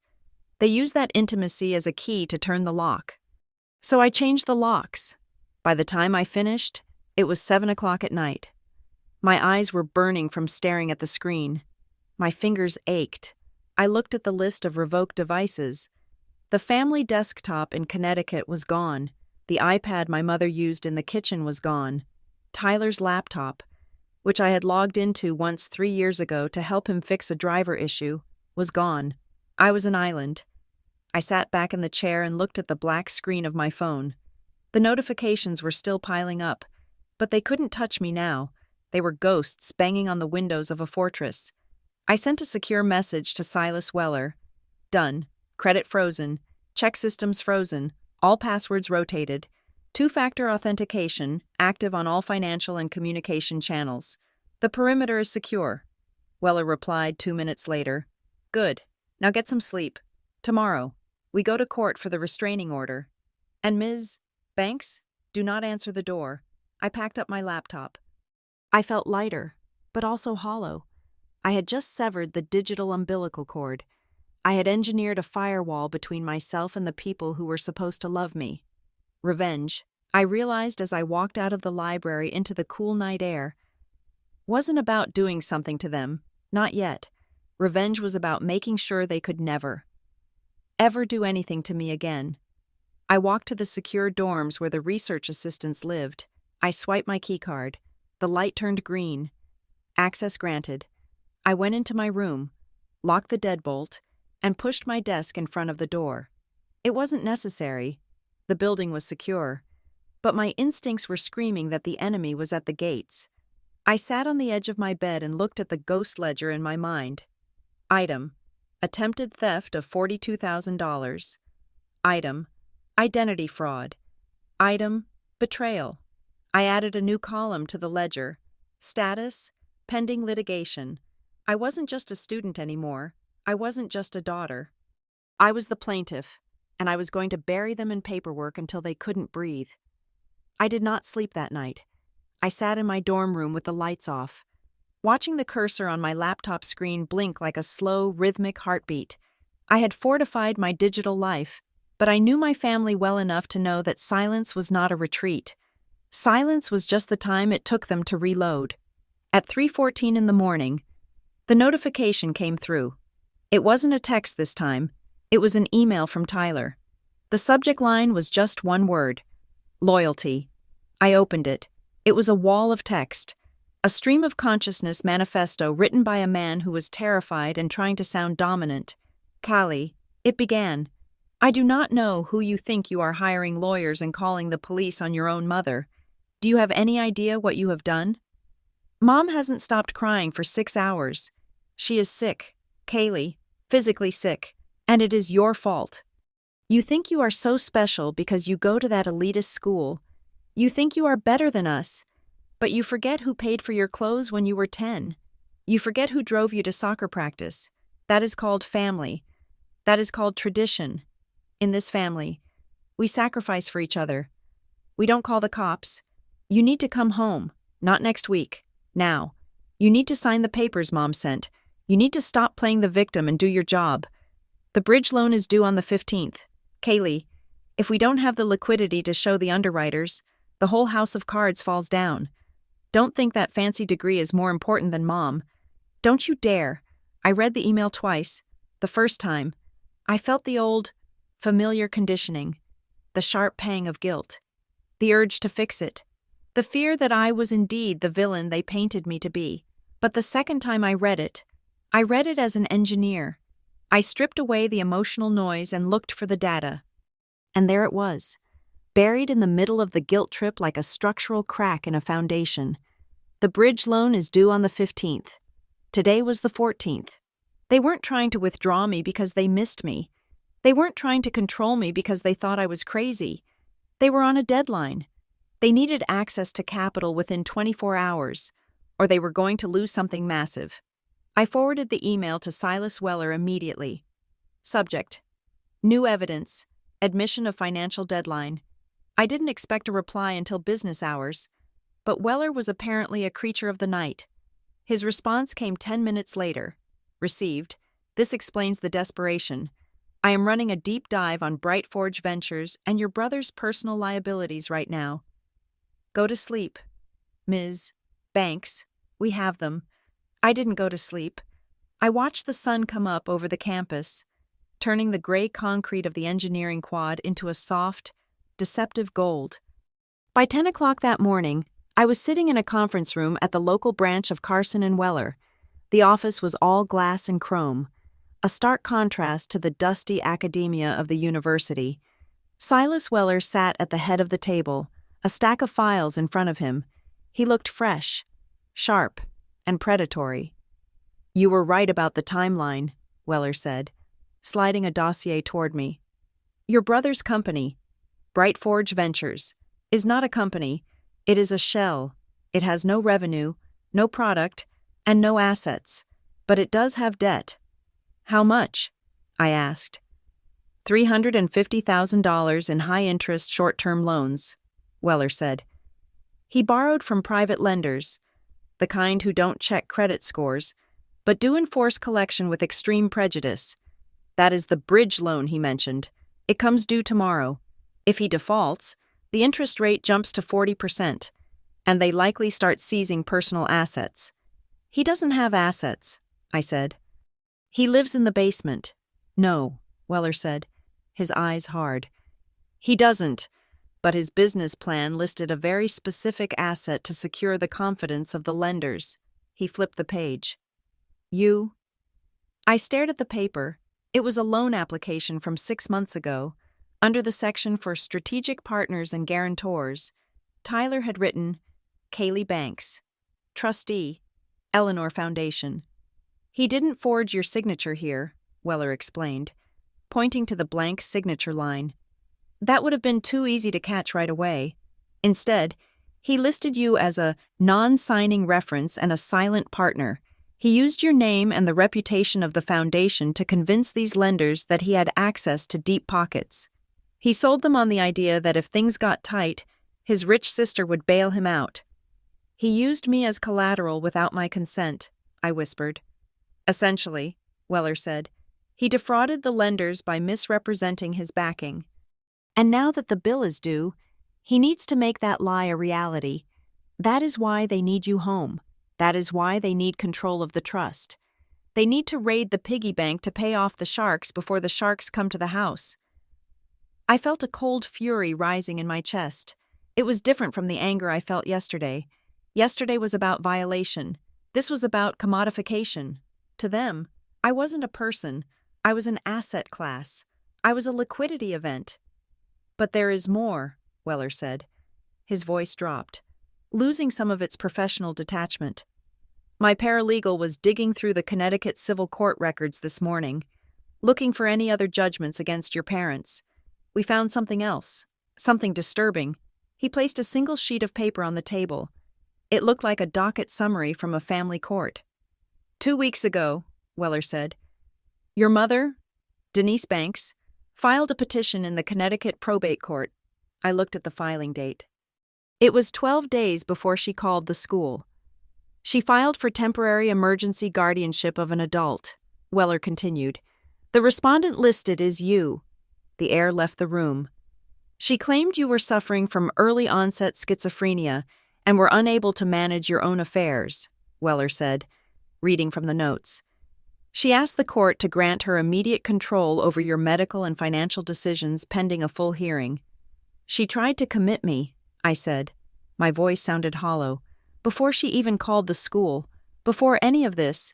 Yes, Weller said, but the judge threw it out. He dismissed it without prejudice because she had no evidence, no doctor's notes, no police reports, no history of hospitalization. She walked into a courtroom and tried to take ownership of your life based on her word alone. And the law told her no. I closed my eyes.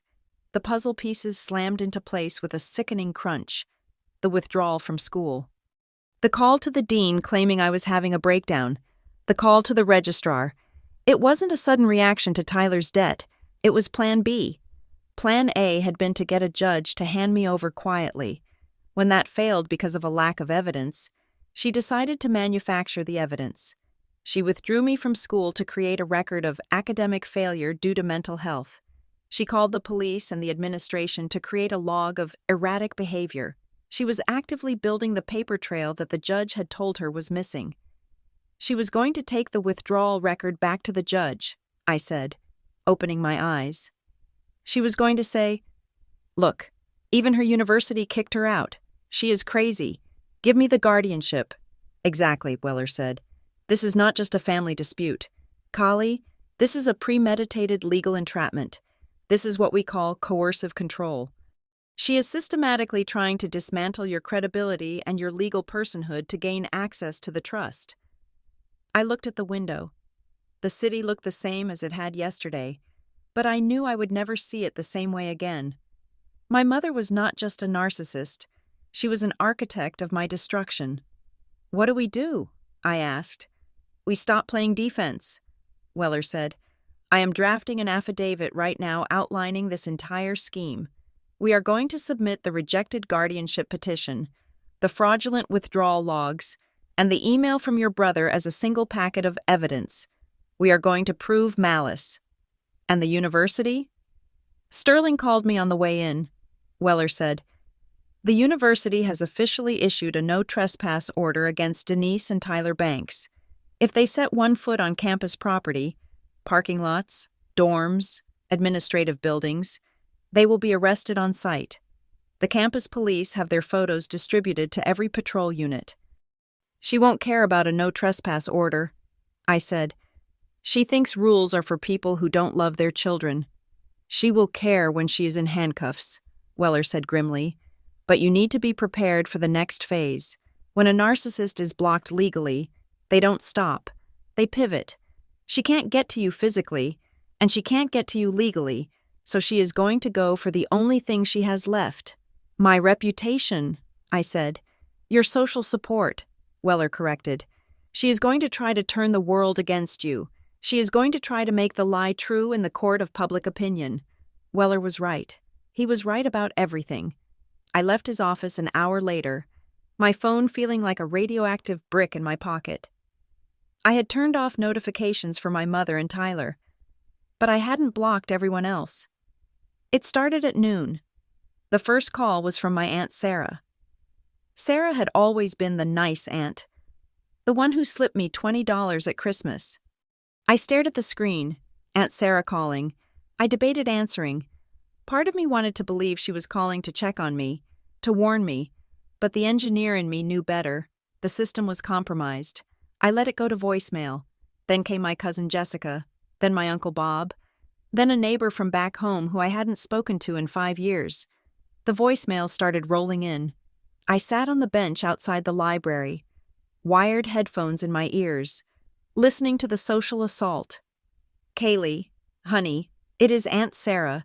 Your mother is hysterical. She says the school has you under some kind of lock and key. She says they are brainwashing you against the family. Please, honey, just call home.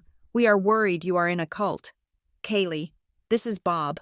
I don't know what kind of liberal nonsense they are teaching you up there, but you don't treat your mother this way.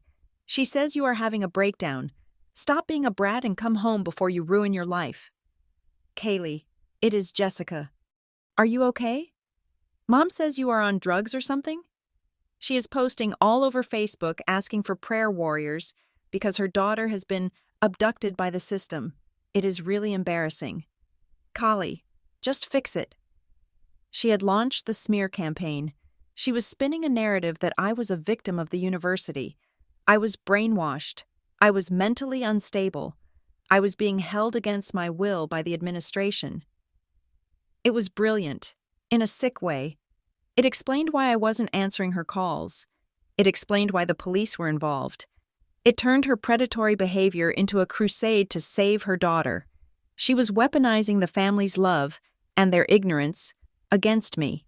She was isolating me, making sure that if I did reach out to anyone, they would treat me like a patient, not a person. I felt a crack in my armor. It hurt. It hurt to hear Sarah's voice shaking with genuine worry. Knowing that worry had been manufactured by my mother's lies.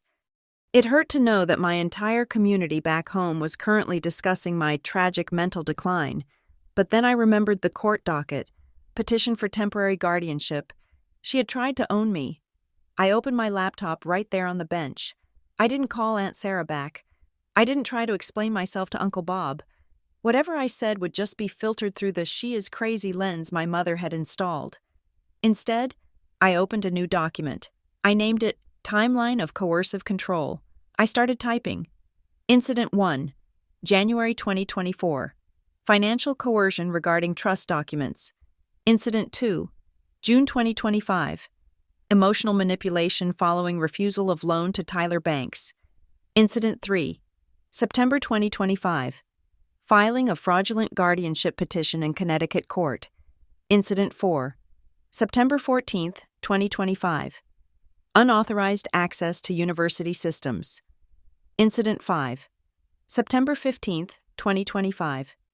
Solicitation of third parties to harass the victim via telecommunications. I transcribed the voicemails. I took screenshots of the text messages. I downloaded the Facebook posts Jessica had mentioned. Long, rambling diatribes from Denise about a mother's love and evil institutions. I wasn't going to argue with them on Facebook. I wasn't going to have a screaming match on the front lawn. I was building a dossier.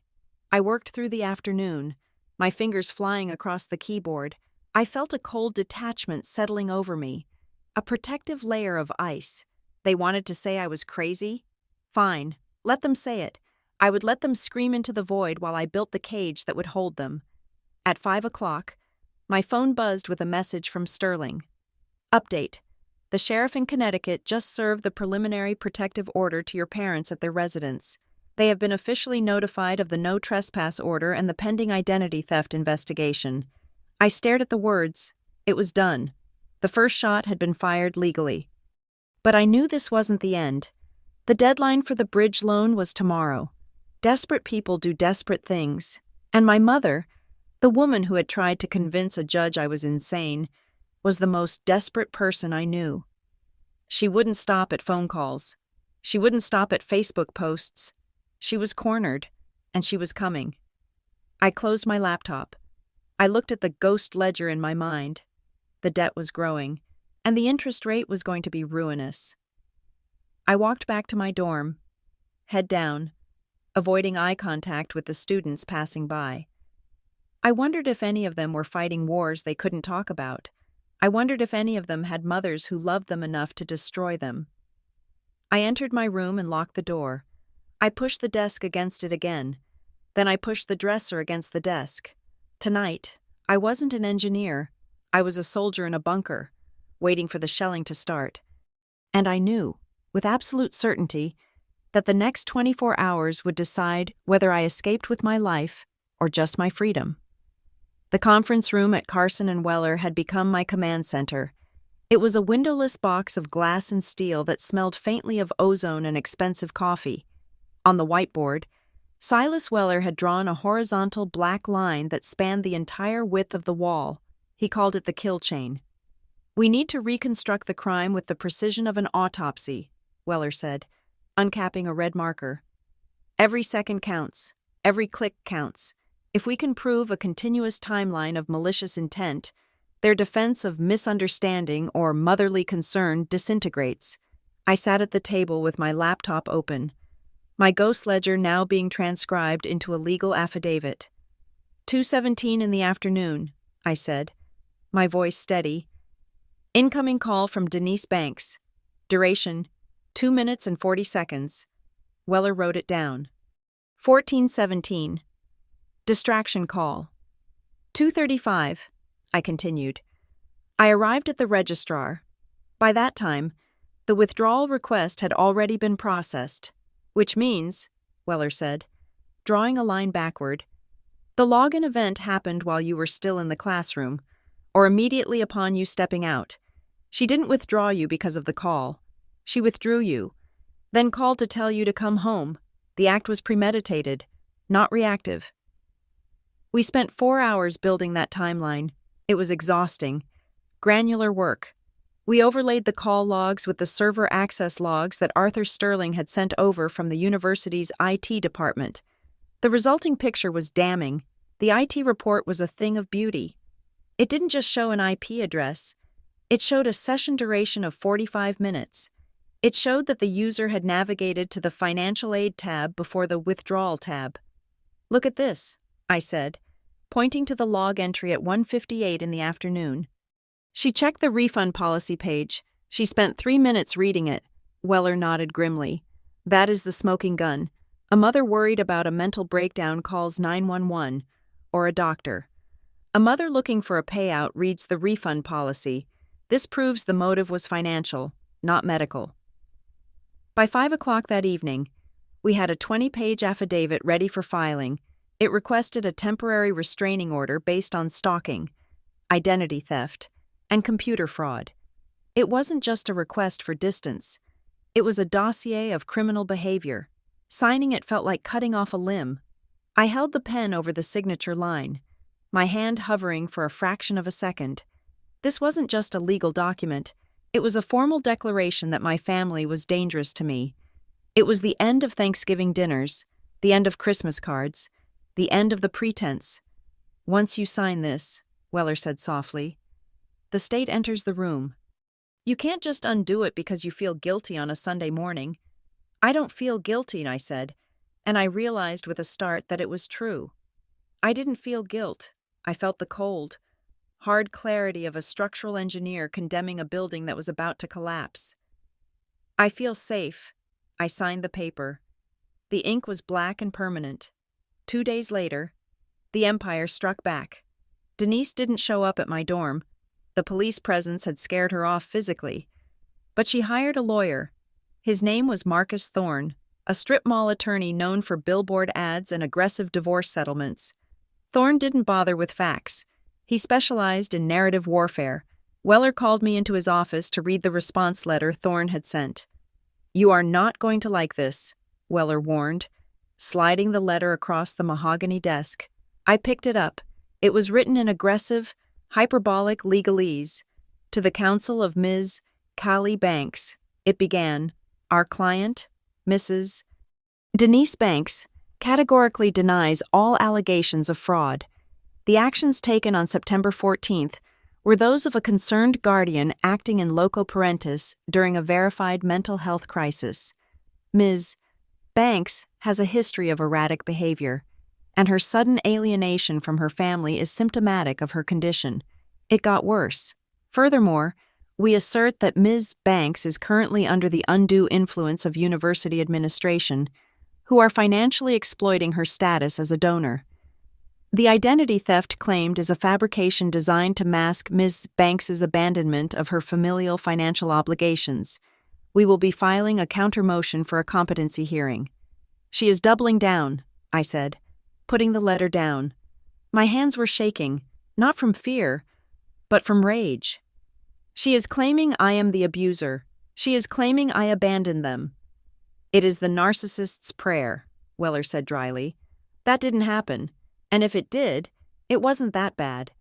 And if it was, that is not a big deal. And if it is your fault. She is painting me as money-obsessed, I said. She is projecting her own greed onto me. It is effective, Weller admitted.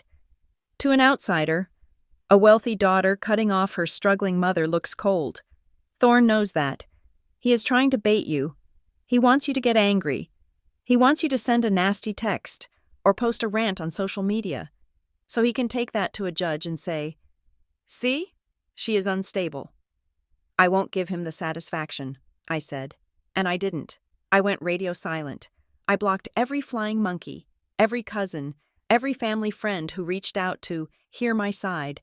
I funneled every screenshot, every voicemail, every piece of evidence directly to Weller's encrypted server. I became a black hole. The silence seemed to unnerve them more than screaming would have. They were throwing rocks at a monolith, and the monolith wasn't even blinking. The following Tuesday, I received a summons that I couldn't ignore. It wasn't from the court. It was from the dean. Marianne Holt intercepted me in the waiting room of the administration building. She didn't smile, but she gave me a nod of recognition that felt like a salute. "The dean is expecting you," she said. "Legal is here too." I walked into the inner office. Dean Vance was a tall, imposing man with silver hair and the demeanor of a senator. He was sitting on a leather sofa, flanked by Arthur Sterling and another woman I didn't recognize. Risk management, I assumed. "Ms. Banks," Dean Vance said, standing to shake my hand. "Please, sit down. We have been reviewing the developments." I sat in a wingback chair. The room felt heavy with institutional power. "We received a copy of the letter from your mother's attorney," Sterling said, skipping the pleasantries. "They are making serious accusations against the university. They are claiming we are isolating you to maintain access to the Eleanor Foundation's grants." "It is ridiculous," I said. "It is slander," Dean Vance corrected. "But it is dangerous slander. The university cannot be seen as interfering in a family conservatorship dispute. It puts our endowment at risk, and it puts our reputation at risk." He leaned forward, his elbows on his knees. "Kaylee," he said, using my first name for the first time. "We want to support you, but we also need this to go away. Our legal team has drafted a settlement proposal. If you agree to drop the restraining order and the criminal complaint, the university is willing to arrange a mediated separation. We can facilitate a one-time financial settlement to your family, from non-trust university funds, to clear the debts they are citing as the cause of their distress. Effectively, we pay them to go away." I stared at him. They wanted to buy her off. They treated Denise like a bad PR cycle or a liability claim.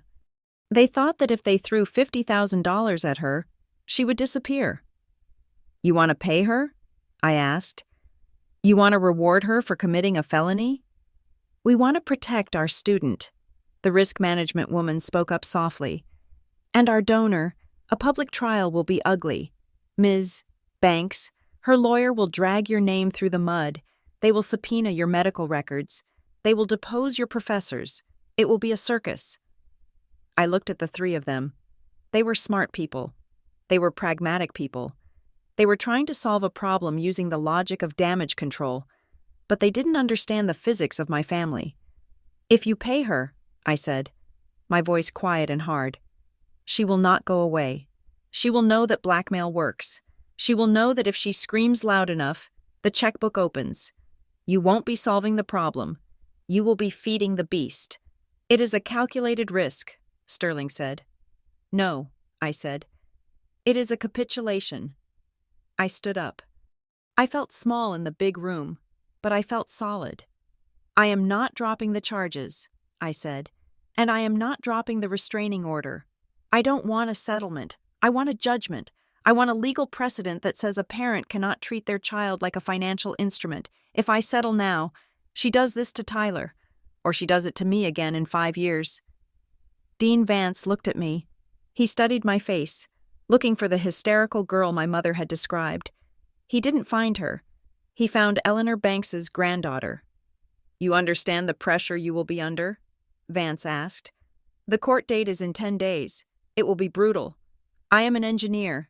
Dean Vance, I said. I know how to calculate load-bearing capacity. I can take the weight. Vance nodded slowly. A faint smile touched his lips. Very well. Then the university stands with you. No settlement. We fight. I left the office with my heart hammering, but my resolve hardened into steel. I threw myself into my work. It was the only way to keep the noise at bay. While my mother was posting tearful videos on Facebook about parental alienation, I was in the thermodynamics lab, running simulations on heat exchange efficiency and high-pressure vacuums. There was a comfort in the math. The numbers didn't lie. They didn't manipulate. If an equation was unbalanced, it didn't gaslight you. It just failed to solve. I attended every lecture. I handed in every assignment early. I sat in the front row, taking notes with obsessive precision. My professors looked at me with a mix of curiosity and pity. They had heard the rumors, surely, but I gave them nothing to work with. I was the perfect student. I was a machine of academic output. This was my defense. Let Denise tell the court I was erratic. Let her lawyer claim I was failing. I would walk into that courtroom with a 4.0 transcript and a thesis proposal that was already attracting grant attention. But as the court date approached, the attacks shifted. Denise realized that the concern for health narrative wasn't gaining traction with the legal system. So she pivoted to the one thing she knew could hurt me: guilt. She started sending letters to the dorm, actual paper letters, bypassing the digital blocks. They weren't addressed to me. They were addressed to the daughter I lost. One evening, 3 days before the hearing, I found a package outside my dorm room door. Security must have missed it, or someone let her courier in. It was a photo album. I shouldn't have opened it. I knew it was a weapon, but I did. It was curated for maximum damage. Pictures of me as a toddler holding Tyler's hand. Pictures of Denise hugging me at my high school graduation. Looking proud. Pictures of the 4 of us, Dad, Mom, Tyler, and me, at a beach house, laughing. Stuck to the cover was a note in her handwriting. We were happy before the money. Kali, you chose the cash over us. I hope it keeps you warm at night. I sat on the floor of the hallway, holding the album. The tears finally came. Not the sobbing of a broken child, but the silent, hot tears of grief. Because she was right about one thing. We had been a family once, or at least, I had believed we were. Looking at the photos, I saw the truth I had missed back then. In the graduation photo, her hand wasn't on my shoulder. It was gripping my arm. Tight, possessive. In the beach photo, Tyler was front and center, blocking me out. It hadn't been happiness. It had been performance. And now that I had stopped performing, the show was over. I stood up. I didn't throw the album away. I walked into my room, opened my evidence box, and dropped it inside. Exhibit B, I whispered to the empty room. Psychological manipulation. I wiped my face. I checked my reflection in the mirror. My eyes were red, but my jaw was set. The court date was in 72 hours. Denise wanted a reunion. I was going to give her a cross-examination. I sat down at my desk and opened my thermodynamics textbook. Page 342. Convective heat transfer. I would solve the equation. And then, on Friday, I would solve her. The green room behind the stage of the university auditorium smelled of cheap coffee and expensive dry cleaning. I stood in front of a full-length mirror, smoothing the lapels of a black blazer that I had bought an hour ago. For the last 2 years, I had walked this campus in hoodies and jeans, blending into the background, terrified that someone would notice I was different. I had worn my anonymity like a Kevlar vest. But Kevlar only stops bullets if the shooter can't aim for your head. My mother wasn't shooting at my body. She was shooting at my sanity. And the only way to stop her was to take off the vest and put on a crown. Dean Vance stood by the curtain, checking his watch. He looked at me with a gravity that went beyond academic concern. "Are you sure about this, Callie?" he asked. "Once we say it, we can't unsay it. Your name will be on the wire services within the hour. The anonymity clause in the trust is voided the moment you step onto that stage." "I am sure," I said. My voice was steady, surprising even me. Anonymity protected me from the students, Dean Vance, but it made me vulnerable to my family. They relied on the fact that no one knew the truth. They relied on the world seeing me as a struggling student they could bully. If I stay in the shadows, their lie about my mental health has oxygen to grow. If I step into the light, the lie suffocates. "It is a bold strategy," Vance admitted. "Transparency as a shield." "Not a shield," I corrected. "A warning sign. I am putting a perimeter fence around my life, and I am electrifying it." The event was supposed to be a standard press briefing to announce the groundbreaking of the bank's innovation lab, a $50 million expansion to the engineering wing. For months, the plan had been to attribute the funding to the Eleanor Foundation and leave it at that. But after the restraining order, after the fraud, after the letters claiming I was insane, I realized that Eleanor's ghost couldn't fight this battle for me. I had to do it. "Ladies and gentlemen, please take your seats," the PA system announced. My heart hammered against my ribs, a rhythmic thudding that felt like an engine revving. I wasn't doing this for ego. I wasn't doing this to brag. I was doing this because my mother had told the entire town of Westport, Connecticut, that I was a mental patient who needed to be institutionalized. She had weaponized pity. Today, I was going to weaponize success. Dean Vance walked out first. I heard the polite applause of the faculty, the donors, and the local press corps. I waited in the wings, watching the dust motes dance in the stage lights. "We are here today to mark a historic moment for Westbridge University," Vance began, his voice booming. "For the past decade, our engineering department has quietly risen to become a national leader in robotics and thermal dynamics. That growth was not accidental. It was fueled by a vision, and it was fueled by a specific, dedicated source of capital." He paused. The room was silent. "Usually, donors of this magnitude prefer to remain behind the curtain," Vance continued. "They let their foundations do the talking. But recent events have made it clear that the university owes a debt of public gratitude to the individual who has single-handedly underwritten our future. This person is not a distant billionaire. She is one of our own, a brilliant scholar, a mechanical engineer, and the trustee of the Eleanor Banks estate." He turned toward the curtain. He extended his hand.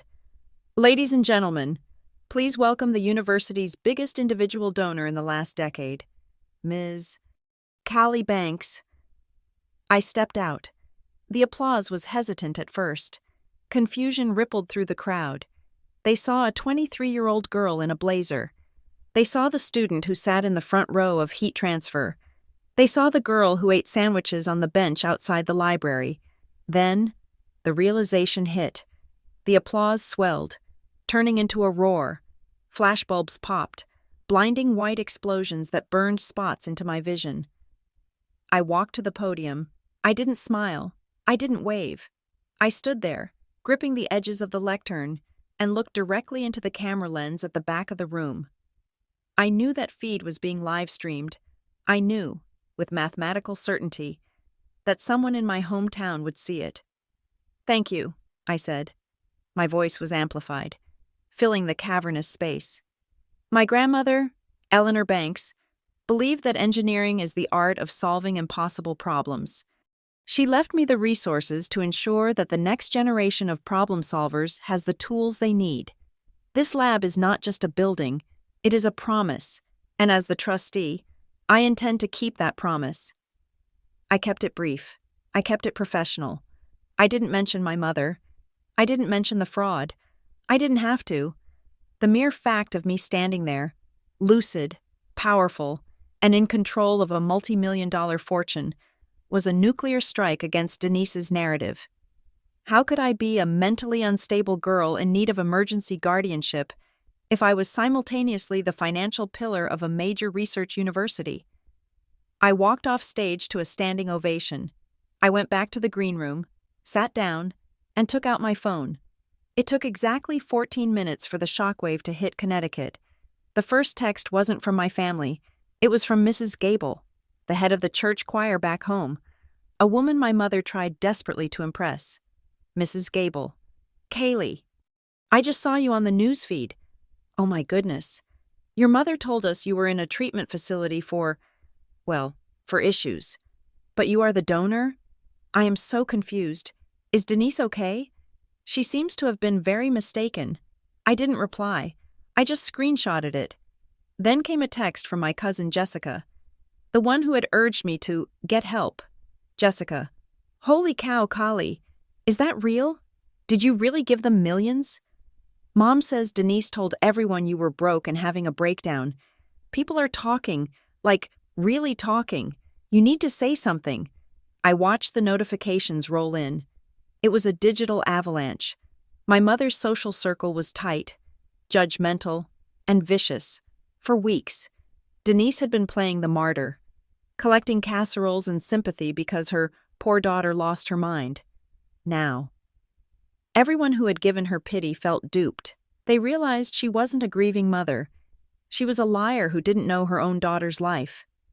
Then, the calls from home started. Mom, calling, I let it ring. Mom, calling, I let it ring. Mom, calling. I put the phone on the table and watched it vibrate. It buzzed across the wood like an angry insect. Then the text started. The tone shifted so rapidly, it would have given me whiplash if I hadn't predicted it. Mom, what did you do? Mom, pick up the phone. Everyone is calling me. Mrs. Gable just asked if I was senile. Mom, how could you humiliate me like this, you ungrateful little brat? I raised you. Mom, please, Kali, please pick up. They are laughing at me. You have to tell them it is a mistake. Tell them I didn't know. Mom, I am your mother. You are destroying this family for an ego trip. She was spiraling. She had lost her audience. The concerned mother mask had been ripped off, revealing the clueless, manipulative woman underneath. She wasn't angry that I gave away the money. She didn't even comprehend the money yet. She was angry that I had made her look like a fool. Then came Tyler. Tyler, you think you are smart? You just painted a target on your back. And by the way, nice speech. Lawyer says it is defamation. You made Mom look like a liar publicly. We are going to sue you for emotional distress. Fix this. Defamation, I said aloud, a dry laugh escaping my lips. Arthur Sterling walked into the green room, looking pleased. He saw me staring at the phone. The press release is trending locally, Sterling said. The narrative has officially shifted. No probate judge in the state will grant a guardianship order against the university's donor of the decade. You are untouchable in family court now. They are melting down, I said, pointing to the phone. My brother is threatening to sue for defamation, Sterling laughed, a sharp bark of amusement. Let him try. Truth is an absolute defense against defamation. You didn't say a word about them. You just existed. If your existence proves they are liars, that is not a tort. That is karma. I forwarded the screenshots to Silas Weller's office. Subject: Harassment update. Evidence of reputational blowback. I left the auditorium through the back exit. Flanked by 2 campus security officers, Dean Vance had insisted on the detail. "Desperate people are unpredictable," he had said. He was right. The ride back to my dorm was quiet, but my mind was loud. I had won the battle of public opinion. I had exposed the lie. I had secured my legal standing. But as I looked out the window at the passing campus, I didn't feel safe. I knew my mother. I knew the specific frequency of her rage. When Denise Banks was embarrassed, she didn't retreat. She didn't reflect. She lashed out. She was like a cornered animal that would chew through its own leg to get to the throat of the hunter. The phone buzzed again, a voicemail from Denise. I shouldn't have listened to it, but I needed to know the temperature of the threat. I put the phone to my ear. Her voice was different this time. It wasn't the commanding tone of the mother, nor the shrill scream of the victim. It was low, breathless, and terrifyingly lucid. "You think you have won because you have a plaque on a building. Kali, you think you can just write us out of your history? I made you. Every cell in your body is mine. You don't get to be a big shot while your brother loses everything. You don't get to walk away. You owe us. And I am coming to collect. I don't care about the police. I don't care about the lawyers. You are my daughter, and you are going to listen to me." The line clicked dead. It wasn't a threat of litigation. It was a threat of possession. I got to my dorm room. The hallway was empty. I unlocked my door, went inside, and locked it again. I checked the window locks. I checked the closet. I sat on my bed and looked at the timeline on my wall. The sticky notes, the dates, the evidence. I had built a fortress of logic. I had surrounded myself with legal landmines. But logic only works on rational actors. My mother was no longer rational. She was a woman whose narcissism had been publicly ruptured. The shame was eating her alive, and she needed to transfer that pain onto someone else. She needed to hurt me to feel real again. I sent the voicemail to Officer Hernandez at the campus police. "Kaylee. She just threatened to come here physically. She said she doesn't care about the police." "Hernandez. We have a patrol car stationed at the south entrance. We are monitoring all incoming vehicles. Stay inside. Ms. Banks." I stayed inside, but I couldn't shake the feeling that a patrol car wasn't enough. My mother had raised me to believe she was omnipotent, even now. With millions of dollars and an army of lawyers between us, a small, scared part of me, the 6-year-old girl hiding in the closet, believed she could walk through walls. The sun went down. The campus lights flickered on. I tried to study, but the words swam on the page. I kept waiting for the sound, not a phone call, not a text, but the sound of reality shattering. And then, it happened. It wasn't a knock on the door. It was a notification from the front desk of the dorm. The automated system pinged my phone. "Visitor alert. Front lobby. Guest name. Denise Banks." I stared at the screen. She was here. She had driven 3 hours. She had bypassed the security checkpoint. How? I didn't know. Maybe she parked off campus and walked. Maybe she lied to a guard. It didn't matter. She was in the building. The system pinged again. Access denied. Watch list match. Then, the fire alarm went off. The shrill, piercing shriek of the alarm filled the building. Whoop, whoop, whoop. It was chaos. I heard doors opening in the hallway. Students groaning. Feet shuffling. "Is it a drill?" someone yelled. "No, the panel shows a pull in the lobby." I froze. She pulled the alarm. She knew she couldn't get past the turnstiles. She knew she couldn't get up the elevator. So she pulled the fire alarm. She knew the protocol. When the alarm sounds, the magnetic locks on the stairwells disengage. When the alarm sounds, everyone has to evacuate. She was flushing me out. She wasn't coming up to get me. She was forcing me to come down to her. I grabbed my phone. I grabbed my keys. I didn't grab a jacket.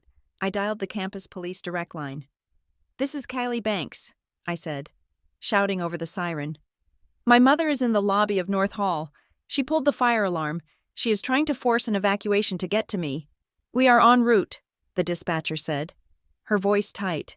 "Do not exit through the main lobby. Repeat, do not use the main lobby. Use the rear maintenance exit in the basement. Officer Hernandez is moving to intercept." I opened my door. The hallway was full of confused students in pajamas, moving toward the stairwell. "Callie, come on!" My neighbor, a girl named Sarah, yelled. "It is probably just burned popcorn, but we have to go." I couldn't tell them. I couldn't tell them that the fire wasn't in the building. The fire was standing in the lobby, waiting for me to walk into the flames. I moved with the crowd, keeping my head down. I felt like a spy in a thriller. Except this wasn't fiction. This was my life. We hit the stairwell. The crowd surged down. 3rd floor, 2nd floor. When we reached the ground floor landing, the crowd naturally flowed toward the main lobby doors. Through the glass partition of the stairwell, I could see the lobby. The strobe lights were flashing. And there she was. Denise Banks stood in the center of the lobby, ignoring the deafening siren. She looked deranged. Her hair was wild. Her eyes were scanning every face coming out of the stairwell. She was holding a sheaf of papers in one hand. The guardianship papers. No doubt. She was screaming something, but the alarm swallowed her words. She looked like a demon. She looked like a tragedy. I stopped on the landing. "Kaylee, move!" Someone pushed me from behind. "Go around," I whispered. "Go to the back." I broke away from the herd. I ducked under the yellow caution tape blocking the basement stairs and ran down into the darkness. I wasn't running away. I was flanking her. I reached the basement level and burst out the rear maintenance door into the cool night air. The blue lights of police cruisers were already painting the brick walls.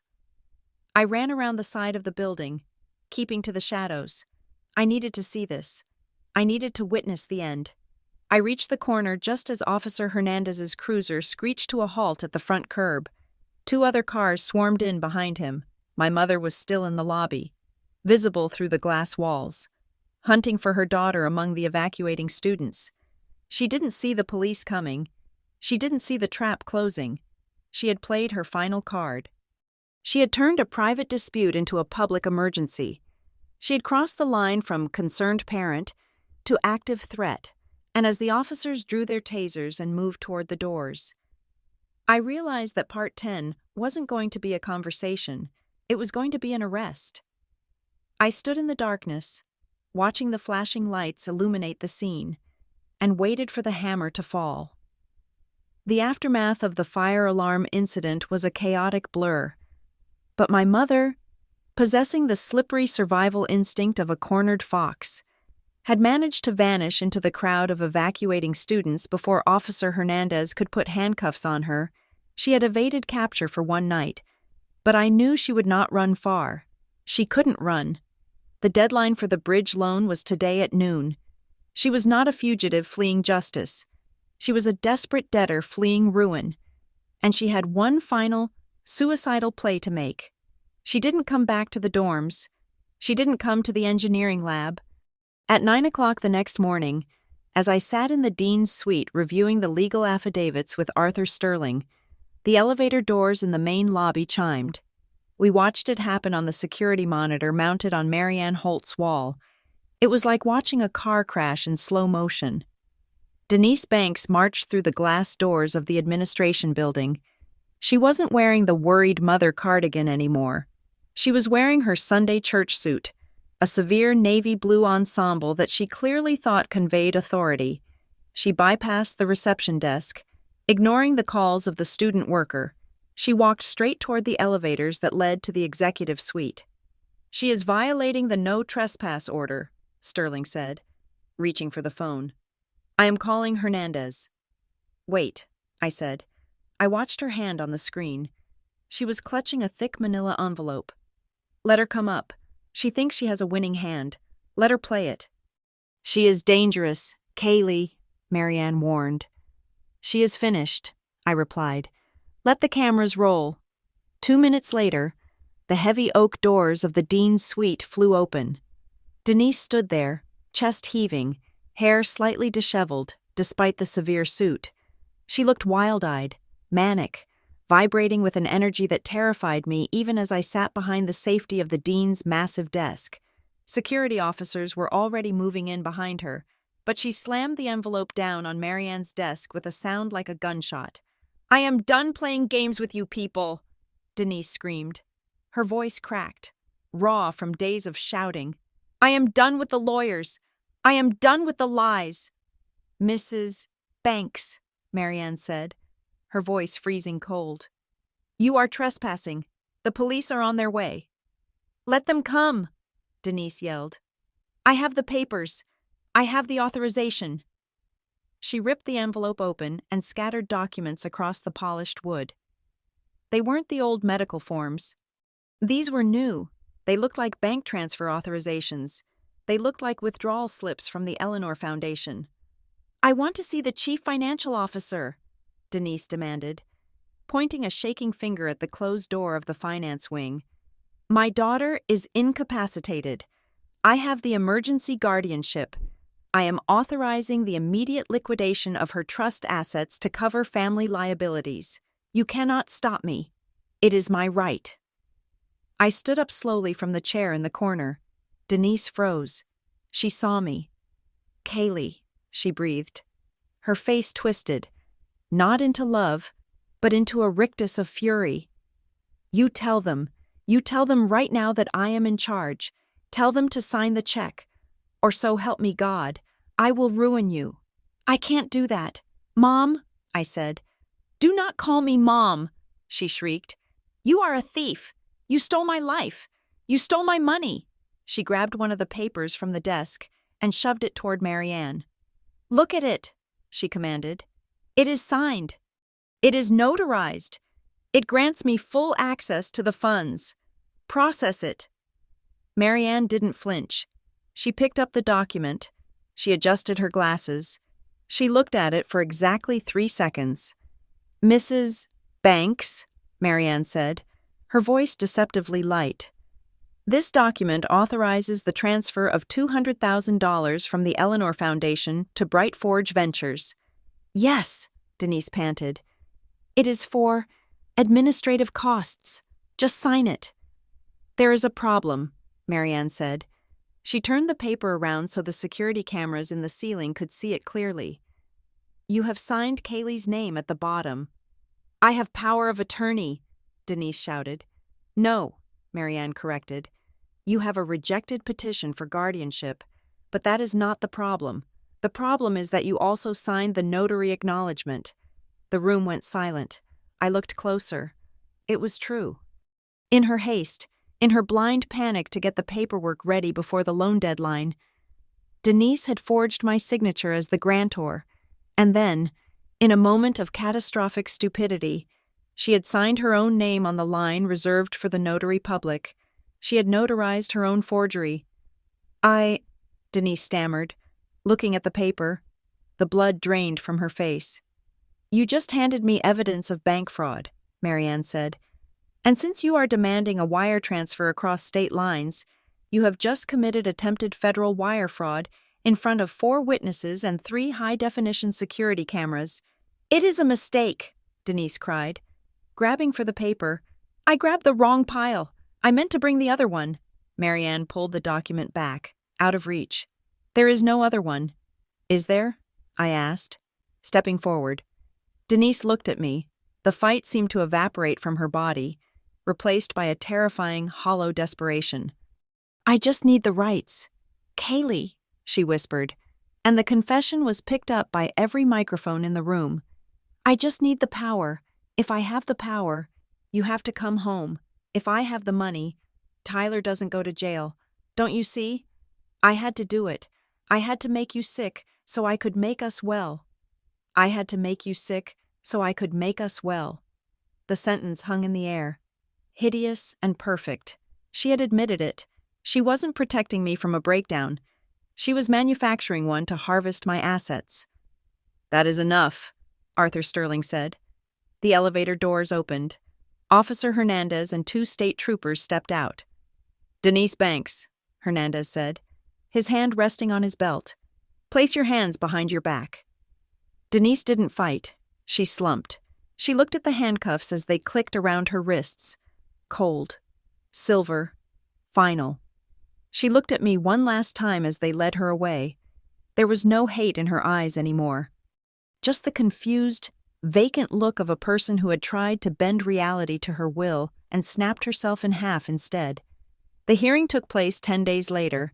It wasn't a long trial. It was a massacre. The courtroom was packed. The local press was there. The university legal team was there. And half the engineering department had shown up in solidarity. The prosecution didn't need to be theatrical. They just laid out the timeline we had built in the conference room. Exhibit A, the withdrawal logs showing the financial motive. Exhibit B, the rejected guardianship petition. Exhibit C, the surveillance footage from the dean's suite where Denise admitted to manufacturing my illness. Exhibit D, the forged document signed by Denise as both grantor and notary. Denise's lawyer, Marcus Thorne, looked like a man trying to bail out the Titanic with a teaspoon. He tried to argue extreme emotional distress. He tried to argue maternal instinct gone awry. The judge, a woman named Justice Halloway, who had a reputation for zero tolerance regarding financial abuse, listened with a face like granite. "Counselor," Justice Halloway interrupted Thorne midway through his closing argument, "your client attempted to declare a competent adult woman insane in order to pay off a loan for a failing business. That is not maternal instinct. That is predation." But the final blow didn't come from the judge. It came from the witness stand. The prosecution called Tyler Banks. My brother looked smaller than I remembered. He was wearing a suit that was too big for him, sweating under the courtroom lights. He had been offered a plea deal, testify against his mother regarding the conspiracy, or face charges as a co-conspirator for the fraudulent loan application. Tyler didn't look at me. He didn't look at Denise. He looked at the floor. "Mr. Banks," the prosecutor asked, "whose idea was it to contact the university and claim your sister was having a breakdown?" The silence stretched for 10 seconds. "It was hers," Tyler said, his voice barely a whisper. "Speak up, please." "It was Mom's idea," Tyler shouted, his voice cracking. He turned toward the defense table, pointing a shaking finger at our mother. "She said Kaylee was selfish. She said Kaylee owed us. She told me to write the email. She told me to drive the van. I didn't want to do it. She made me." Denise let out a sound that wasn't human. It was a gasp of pure, shattered betrayal. She had done everything for him. She had broken the law, destroyed her relationship with me, and ruined her reputation, all to save her golden boy, and in the end, to save his own skin. The golden boy threw her to the wolves. She put her head down on the table and didn't lift it again. The verdict was swift.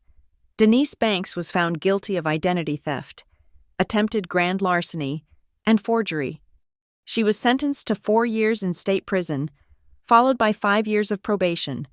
A permanent restraining order was issued, barring her from contacting me for the rest of her natural life. Tyler received a suspended sentence and community service, but the bridge loan sharks were not as forgiving as the court. Bright Forge Ventures was liquidated. He filed for bankruptcy the next day. I was asked if I wanted to make a victim impact statement. I stood up. I walked to the podium. I looked at the woman in the orange jumpsuit who used to braid my hair. "I don't hate you," I said. My voice was calm, echoing in the quiet room. Hate would imply that I still have an emotional investment in this dynamic. I don't. For 23 years, I was a resource to this family. I was a retirement plan. I was an emergency fund. I was a mirror for your vanity. Today, I am none of those things. I am just Kali, and I am choosing the law over guilt. I am choosing my future over your past. You tried to break me to fix yourself, but you forgot that I'm an engineer. I don't break. I build. I walked out of the courtroom and didn't look back. The ending wasn't a party. There were no fireworks. It was 3 weeks later. I was sitting in the newly opened Banks Innovation Lab. It was 2:00 in the morning.